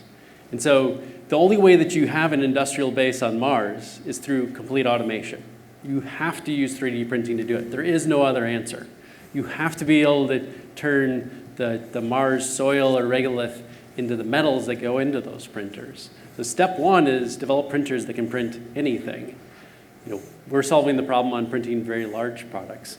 But yeah, absolutely, long term, the goal is to make it possible on Mars. And you look at what benefits does that give us on Earth? You start looking, okay, with climate change, and other challenges that we're all facing, it's all a question of how efficiently do you use resources. If you want to manufacture things on Mars, you got to make sure that you don't waste anything. Any bit of feedstock that you develop has to be turned into a product. That creates benefits on Earth. You have to really minimize your power consumption. You're not going to have Southern California Edison on Mars anytime soon. So you have to be super efficient there, and then you have to be really flexible. All of those things lead to products on Earth that take less energy to build, that are more capable and make all of our lives better. So this is a printer that goes up and hopefully never goes down. And do you have a printer repair person going along the way too? How will it work? Yeah, I mean, it's, the real goal is to make it something that you can send there before people are there, and it can really be set up autonomously. So that's the long-term vision that we need to get to. That's not on the roadmap in the next 2 years. Right now, we're focused on building rockets that, instead of taking 2 to 4 years to build, take us 2 months. Instead of taking 50,000 people to build, take us a couple hundred. Instead of requiring millions of parts, require a few hundred that are printed in large parts. And that's kind of step one of how we get to that future. That's great. So when you were growing up, you were hearing about all the benefits of space exploration back here on Earth, like the digital clock, for example, which came about as a result of the space program. Maybe you can share with us a little bit more about some of the things Earthlings can benefit from the research done at your firm. Sure. When people think about rockets going into space and climate, they tend to focus just on the rocket flight, but that kind of misses the majority of the story. If you look at how did most of you get here today, you probably use GPS, right? That's what makes it so you can reliably get to where you're going in the shortest possible route. That's done based on space-based capabilities. If you look at new diagnostics that help farmers decide when should I plant my crop to make sure it's going to get the best yield. That's done based on space-based sensors. There are sensors that tell farmers when they should harvest to, again, get the best capability. When you think about the impacts of sea level rise, how do we know how high the sea level is and how high and what's going to flood? That's all based on measurements from space that make us smarter here on Earth. And then finally, if you think about wanting to go find and figure out, okay, what oil wells are leaking methane because they missed some maintenance? Where's that source of pollution coming from? The only way you do that affordably is from space as well. And so you look at the overall climate story, there are so many different parts of that solution trade space that can only be done affordably from space. And that, again, ultimately, it's there to make life on Earth better. Fantastic, very exciting work. Well, thank you very much for sharing that. And Dancel Green with the SpaceWorks and the U.S. Space Force, I guess LA Air Force Base is the only Air Force base without a runway, right? It came about during the Star Wars days. Tell us what's happening there and Space Force's presence and economic impact here on the South Bay. Yes, so the Space Systems Command in LA Air Force Base has been around since the 1950s, 1960s, back when we were doing missiles in this location and with Schriever. So the base has been around here for a long time, and many people aren't aware of it and its capability because it is a rather small base. It doesn't have a runway. It is not your normal Air Force base, mainly 3 buildings. But that's where we are in charge of acquiring all of the space-based capabilities that the Department of Defense uses. So that is actually where we acquire all of the GPS capabilities that Josh mentioned. So many people don't even know that GPS is a military capability that we have open to the civilian sector. So at SSC, we are really committed to acquiring those capabilities that help protect and defend our nation's space assets, as well as deliver the services that are required for our warfighters, and then in the terms of GPS and civilian navigation, required for civilian use, and to make our life better here on Earth. I know in terms of the South Bay community, we have an impact in bringing in people to work for the Department of Defense in the base itself as both military, civilians, and contractors. And then we also have so many companies in the South Bay area that we work with. Many of our Space Force Pitch Day companies actually were either literally across the street from me or down the road. And have that capability to go and talk with them in person has been really key in many cases. With COVID, we had to step back a little and readjust how we go and do that interaction, but we've been able to keep that relationship with most of our suppliers in the face of COVID. And are you working with the companies here in the area? What does the Space Force need? Are you working with Relativity, for example? Yeah, so Relativity got onto one of our contracts, one of our indefinite delivery, indefinite quantity contracts through our orbital services program back in, I think it was August timeframe. And this is really a program that helps us bring in tactically responsive launch. So it ensures our access to space. We call it assured access to space, and our capability to deliver things to orbit in an accelerated time frame. So this program is aimed at bringing launch services to use within 12 to 24 months. And this is really a capability to integrate both traditional partners that we've had around for a long time with these new startups like Relativity and small businesses who are really changing the game in terms of rapid launch. And over the course of the next 9 years, I believe it is, we'll be able to award 20 contracts on that contract vehicle, up to, I believe, around $900 million. We heard that report recently that the Chinese have a satellite with an arm that can reach out and grab other satellites. If we need to blow that out of the sky, would you be able to quickly mobilize with a rapid launch vehicle of some sort to get it out of there? Oh, it's for me. I think it's yours. Either Dancel or Josh. I don't think I should comment on that one. Okay. Probably not me either. All right. We are watching the latest news, certainly, and that was a big story recently. Okay, so Mouse, what are some of the defense-related tech challenges and needs for this area? Are you also working with the Space Force and helping our national defense here? Yeah, we're working for multiple commands inside of U.S. DoD, inside of Special Operations, Army Futures Command, Air Force. Once again, stealth mode allows me to not speak so much. But what's happening, that innovative spirit that we all know about, like defense needs this wholeheartedly right now. We are in a new arms race. That's just a fact. China just launched the nuclear-capable hypersonic that basically was the latest Sputnik moment. So right now, digital technologies, design, engineering, manufacturing have come together and have created a new exponential playing field that our adversaries, we had such a superior technological advantage for years, like a 10, 20-year advantage, and that's collapsing down. 5 years and who knows? So now, bad actors, nation states are going to have capabilities like that. They're not seeing what they're doing. And so the U.S. Department of Defense needs to rapidly innovate, and these technologies are coming together that are really creating a moment that used to be science fiction, is now science fact. I can tell you we're creating weapon systems inside of a gaming environment that's connected to the most powerful engineering environment on the planet in the cloud right now, right to manufacturing. So you are going to see a wholesale collapse, and you're like these guys, exponential, rockets in days, not years. And there's a lot of factors coming together, so it's a really exciting time, and I'm happy to be supporting the national mission. And to split hairs a little bit or add some color to it, we're seeing things like AI engineering emerge. It used to be you had these monolithic facilities, and basically you couldn't compete in defense because Northrop Lockheed Martin has 1,000 engineers on the line with PhDs. Well, now those 1,000 engineers are 5 guys with a lot of really smart algorithms and fantastic computational technology. So it's a really wild moment right now, I have to say, and I'm excited to be a part of it. And I want to say one thing I forgot in my talk.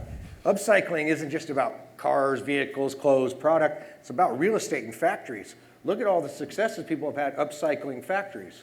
So just to hit on that, like you guys, you didn't have to build that. It would have been bigger CapEx to start. Yeah. But carbon footprint of creating greenfield manufacturing capability, it's heavy. It doesn't go away for a lot of years. So I also want to, I think that's what I touched on with the South Bays.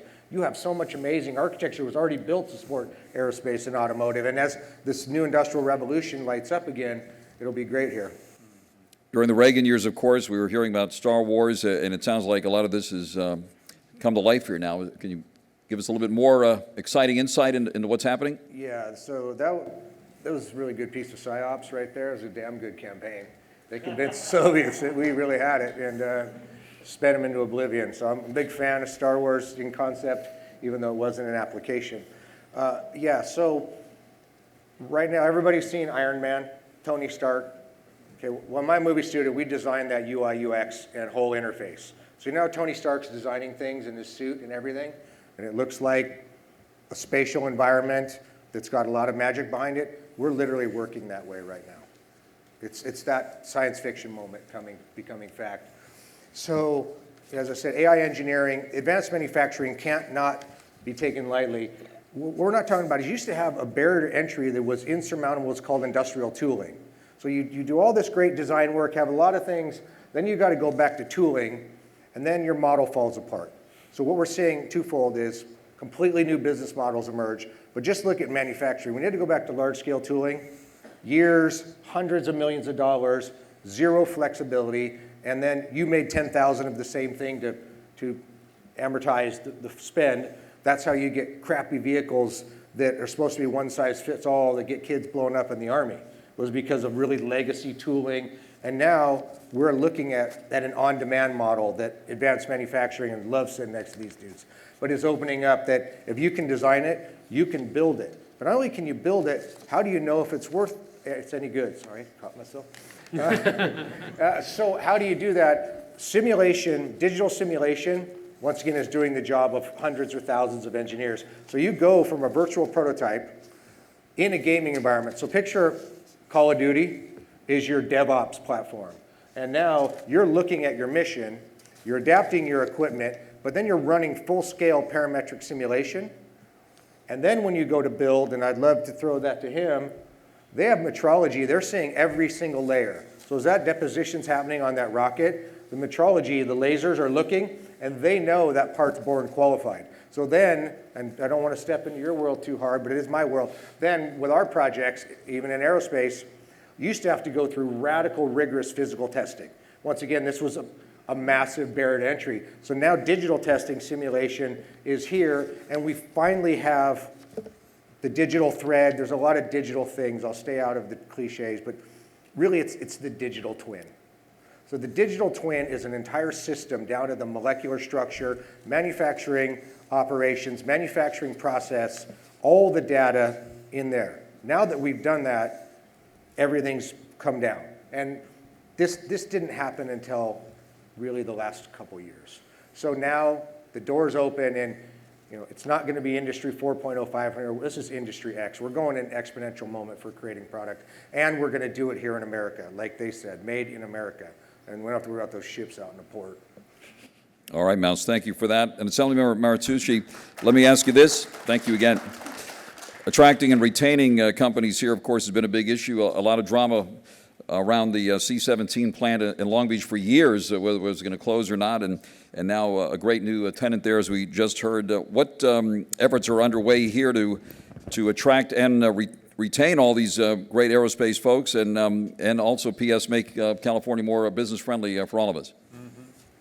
Well, I think I touched on it a little bit in my earlier remarks. I think the number one reason why people stay and invest in California, the reason why California is the number one state in the entire country in terms of the amount of venture capital that is invested in California, in our state, is because of the innovation talent that we have here. And so we need to make sure that we continue to invest in our great California State University system, the number one producer of the engineering workforce in the state of California. We need to make sure that we continue to have the best research universities, the University of California system, so that all from UC, CSU, our community college, this is the backbone of our workforce education and development program and effort in the state of California. So we need to make sure that we prioritize public higher education. On top of that, I think there are efforts that we have made to keep leading aerospace companies from leaving California, to continue to invest and grow in California. And again, I go to my favorite examples, SpaceX. In 2012, SpaceX was facing this huge tax liability involving a potential imposition of property taxes on all of their space propulsion systems. Actually, relatively may benefit from this tax exemption bill that I introduced in 2013, Assembly Bill 777. This is a bill that the California Chamber of Commerce, strongly supported as a job creator bill in the state, and I not only got the bill signed, but I got to meet Elon Musk himself, when he congratulated me for the bill back in 2014. So I think, while yes, California is an expensive place to live and do business, Elon, before moving his personal home to Texas, he cited the number one reason why, the number one challenge facing businesses in California is more the cost of housing, than the cost of doing business. But still yet, we want to make sure that we continue, especially here in the South Bay, to attract and retain, our aerospace leaders, and to attract, the new innovators, the new disruptors like Studio, MSD, and Relativity Space. Thank you very, very much. Are we going to see more launches out of California? In 1986 was supposed to have been the busiest year for the Space Shuttle program, with a total of 15 shuttle missions scheduled. And then, of course, we have the Challenger tragedy in January of '86. The plan in '86 was to launch space shuttles from Vandenberg Air Force Base for polar orbit missions. That Vandenberg shuttle complex was later mothballed following that horrific tragedy. Are we going to see more launches here, Josh, out of California? Absolutely. You'll see more launches here. You'll see more launches in Florida. You'll see more launches everywhere that can service them. We're starting our services in Florida. You pick the location based on where you want to go in space. California is good for certain missions. Florida is good for other ones. But absolutely, California is an essential part of that long-term story. Back in the shuttle days, we had secret space shuttle missions. They didn't give us the countdown until 7 minutes before the liftoff, not to tip off the Soviets, to not give them an advantage for their tracking and all of that. So there were secret space shuttle missions back in those days, including the maiden flight of the Space Shuttle Atlantis, which I covered. And let me ask you, Dancel, are we going to hear more about Space Force work, or is it completely cloaked in secrecy, or are we going to be able to cheer the Space Force there at Vandenberg or any place else? Yeah, so a big intention of our Chief of Space Operations, General Raymond, the real Steve Carroll in the Space Force, is to open up that aperture of what we can say about space and really help the general public understand that threat is present, that threat is real, and the threat is what drives our mission. And because of that threat and that mission, we continue to do what we do every day to support our nation, support our warfighters. So that is definitely a opportunity that we have with SpaceWorks to help companies and the general public understand what are our capabilities and needs that we're missing. What are those things that they can tap into and offer their solutions? What we've been able to do with the Department of the Air Force level through AFWERX, which is our parent organization as SpaceWorks, is introduce the open topic model. This is through our Small Business Innovative Research Funds, the SBIR program, where we're able to generally say what we need, and then people can submit solutions to those needs in a more open format that's not dictated by such strict requirements that we often see in DoD and government contracts. And so we are continuing that model with SpaceWorks and being able to create and open that conversation on the space side of what we need. We were able to validate this with Space Force Pitch Day. We organized this first Space Pitch Day back in 2019, back when we were still Air Force Space Command. And then this year, we had Space Force Pitch Day for the first time. And that was really our opportunity to bring in a bunch of different commercial solutions across the field of our needs, but it also helped us open the conversation with these companies that we brought in. I ran in the April to June timeframe our customer discovery program, and this was really an opportunity for the 46 companies within our pipeline having the opportunity to connect and discuss these needs in more detail with the actual solution or problem owners so that they could then tailor their solution to fit those Space Force needs. And from there, they were then down selected to the final pitch and then awarded those contracts based on how well we thought those new solutions, ideas could fit with our future vision and architecture. Terrific, thank you. We're going to turn to the audience now for a couple of questions. If anyone has a question for this fantastic panel on Southern California aerospace, please raise your hand and we'll get the microphone right over to you. The microphone has already been assembled, so no need for a 3D printer to make one. All right. Hi. Go ahead. Thank you for coming to our campus. I'm an alumna, Denise Neal. My business is Culture International. I have a twofold question. First, for Ms. Green, I wanted to know more about the contracts through the Department of Defense and this new program you're talking about. I learned that the Department of Defense actually contracts with Native Americans, and I don't know what types of businesses and contracts are open to those of us who are from Native American tribes who have that capacity. Can you share that with me? And the second part of that was with Mr. McCoy. You mentioned something about PhDs, thousands of them working at Lockheed, and something about non-compete contracts or something, clauses. I don't know if I got that right. Something like an NDA or something I heard. Are those illegal, or does that still exist? What's the situation with the non-compete deal? Well, maybe I'll take the first part and you take the second part, or why don't you go first on the first contracting question? Okay.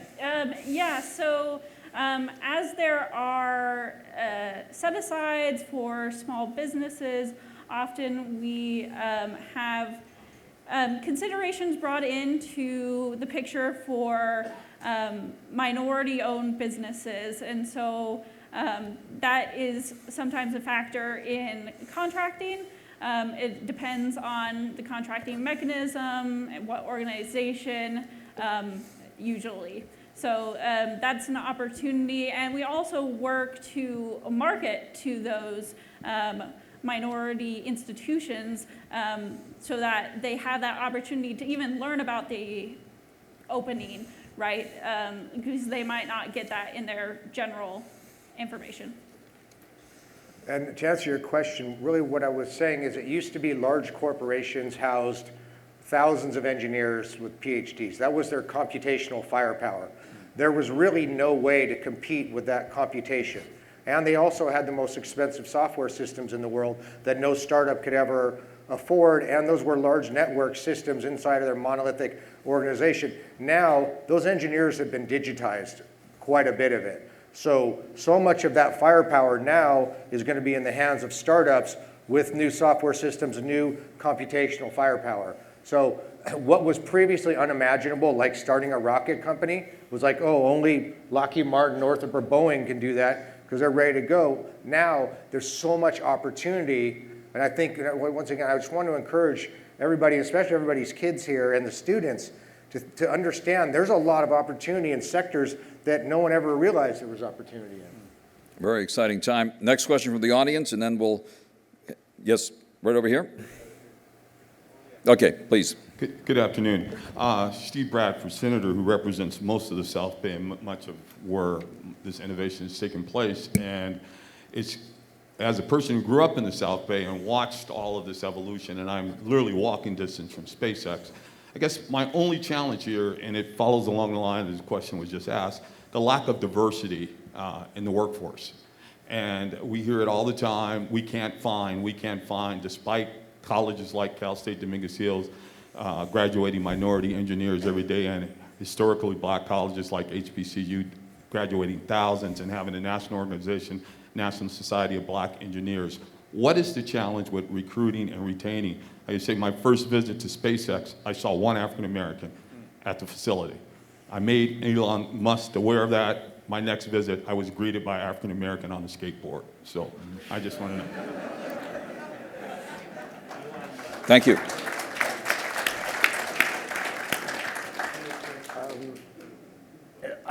I might take, because not really my area of expertise, diversity, but it stays on the central theme here. There's a lot of barriers to entry for underprivileged, minority kids who just don't get the opportunity coming up. And I don't mean to say this in the face of real education here, but we are seeing, digitization is now creating the network effect. And the network effect is allowing young entrepreneurs to learn from other people. They're watching, oh, those guys just did it that way on YouTube or a number of blogs, and they'll go down rabbit holes and learn. So I think, and Elon said, and once again, I have all respect in the world for higher education, but Elon did say, I don't care if somebody has a college degree, tell me if there's good, what have they done, what can they do? And now and once again, I just want to say, I'm not the expert on this, but for any young person that has an idea, though, the barrier to get to where you can present your idea, right now, I know young guys that didn't go to college, and they're designing systems in game engines, and they can present their entire work. Someone could say, hey, I did this virtually. What do you think of my design for this, for your rocket? And they would be able to say, dude, that, and then evaluate it. So there's a lot of opportunity to help get people who don't have a chance now. That's the best I can do. Thank you. Yes, go ahead. want to build on that and say that we're at an education institution, and I want to link an insight that Dr. Prager made in the previous panel to you all, which is the insight about people. It's about workforce, what you're looking for. I study assessment results for 15-year-olds around the world. The one area that American kids beat every other country in is the belief they can do it, the confidence. And when I've traveled and lectured on creativity in the classroom, particularly to China, what happens there is there's so much shame involved with failing forward. So I'm asking the question about what are you looking for in terms of the people you recruit into your organizations so that the faculty and students here can learn from it. And I've given our director of the Innovation Incubator, David Ochi, a big task, which is every student from Dominguez Hills should graduate with entrepreneurial skills. Because it's not enough to believe you can do it, you gotta actually have the skills to do it. So I'm really interested in the people that you recruit into your organizations. What are the skills and capabilities are you looking for that really make them catch with your organizations? Sure, I'm happy to jump in and take that a bit. I think, when you're trying to build a company that's going to have a really high performance team with the potential to change the world, you're looking for a bunch of things. You're looking first for people to just get stuff done, right? So if I look at a student, like, yes, the university they went to, the test scores, like, that's all nice boxes to check. But I would much rather see someone who'd been involved in some student project, like building a robot or a car or something where they got hands-on experience, where they owned part of it without clear direction and actually drove it to completion. That's much more important to me than seeing someone that got a 4.0 and wasn't involved in any clubs. Because it's all about, like, I need to know day one that person can show up with very little direction, roll up their sleeves, and help. The other thing is, as we're thinking about how we're building our company, we've grown insanely fast. At the beginning of last year, we were 110 people. We're now 560. By the end of the next year, we expect to have over 1,000 people in LA.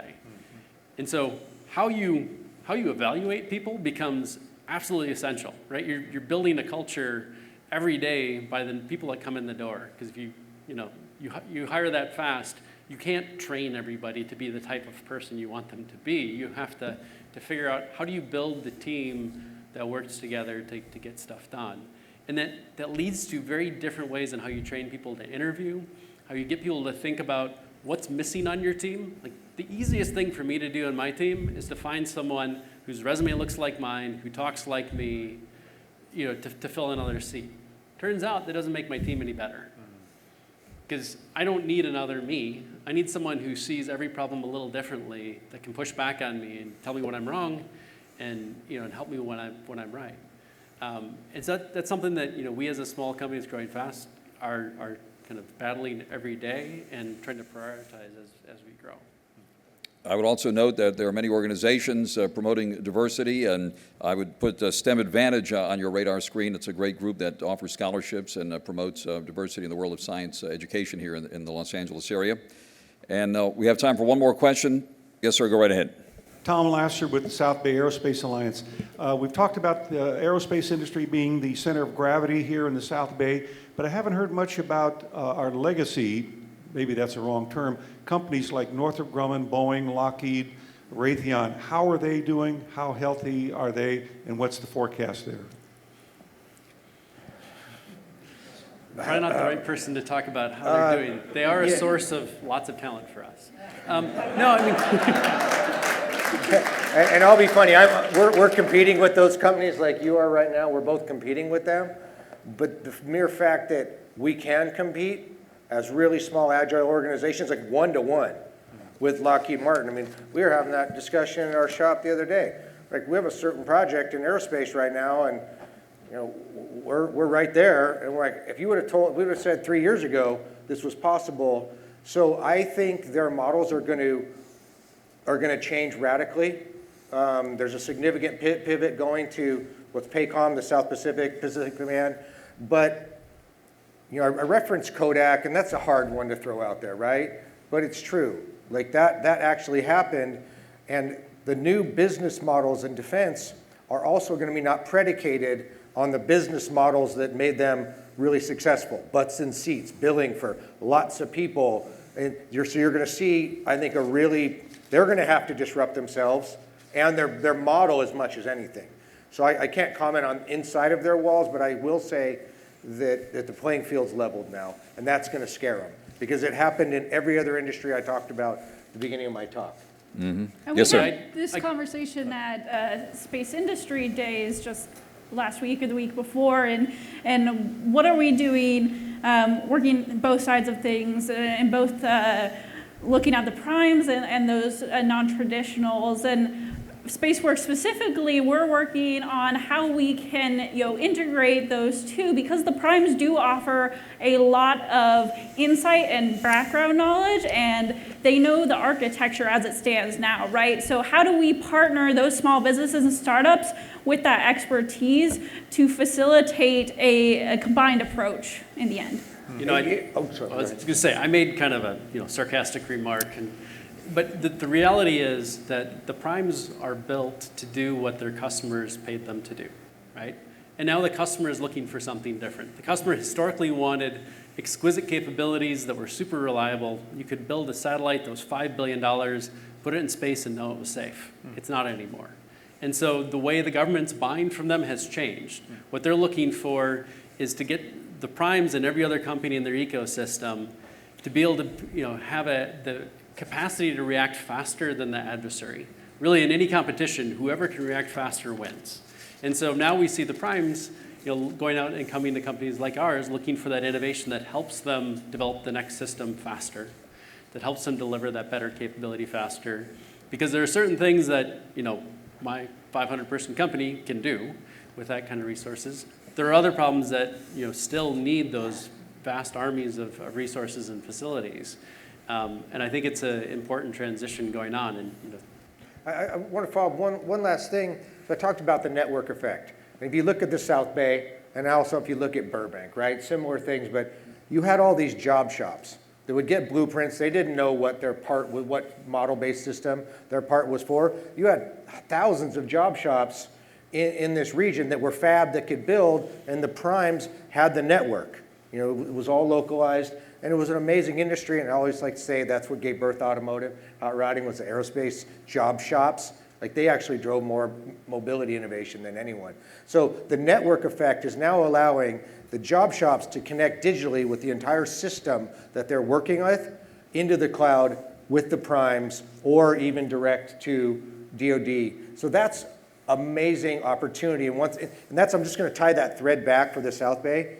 If you can start to unlock the physical potential in the ground with the network and digital potential and connectivity in the cloud, you're going to see it rise. That's really how it's going to come together, in my opinion.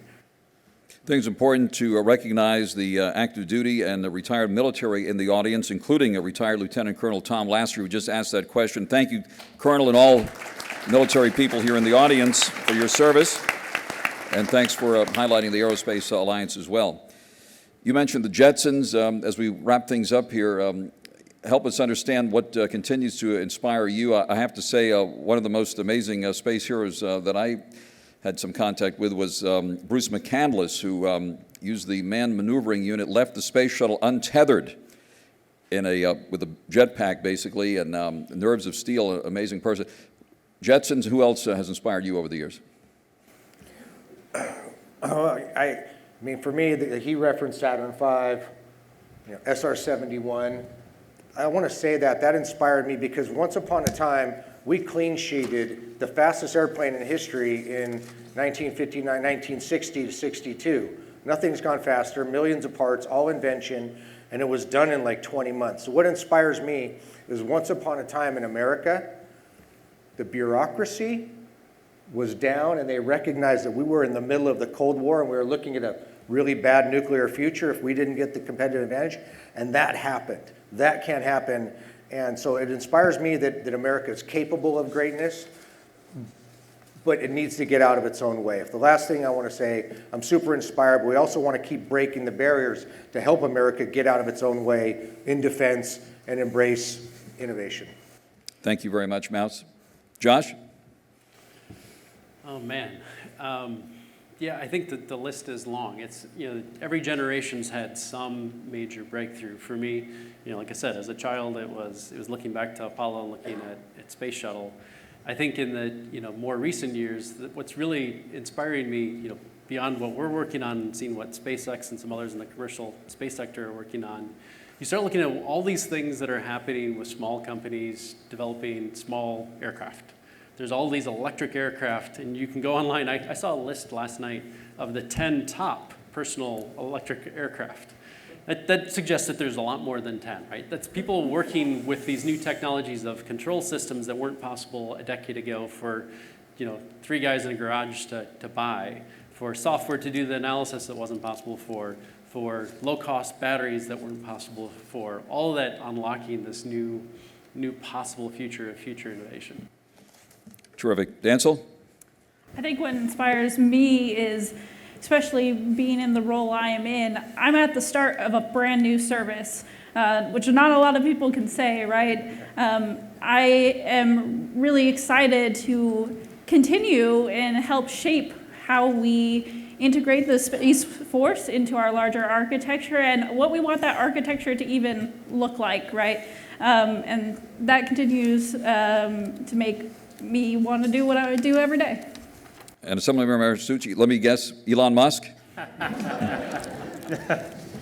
Well, yeah, that can be a touchy subject in the California legislature. But I would just say that, going back to the theme of how innovation can help save the world. I mean, I salute all the innovators that are, not only committed to building a better product, delivering a better service, but, committed to how it's going to make the world better, how it's going to save the planet. I mean, just one example. I know that in our efforts to transition away from fossil fuels and to move toward clean energy, I mean, a key part is the innovation, whether it's in, battery storage, or whether it's in offshore wind, or whether it's in, new solar. I talked earlier about carbon dioxide removal technologies. I mean, there's so many of the innovators out there who, are dedicated to try to solve these daunting challenges of how do we get, a whole country, a whole world to transition away from fossil fuels to clean energy. And so those are my heroes. Wonderful. Well, thank you very much, panel, for joining us, and the audience for your fantastic support of this event and for your attention. I want to thank everyone attending and our panelists here.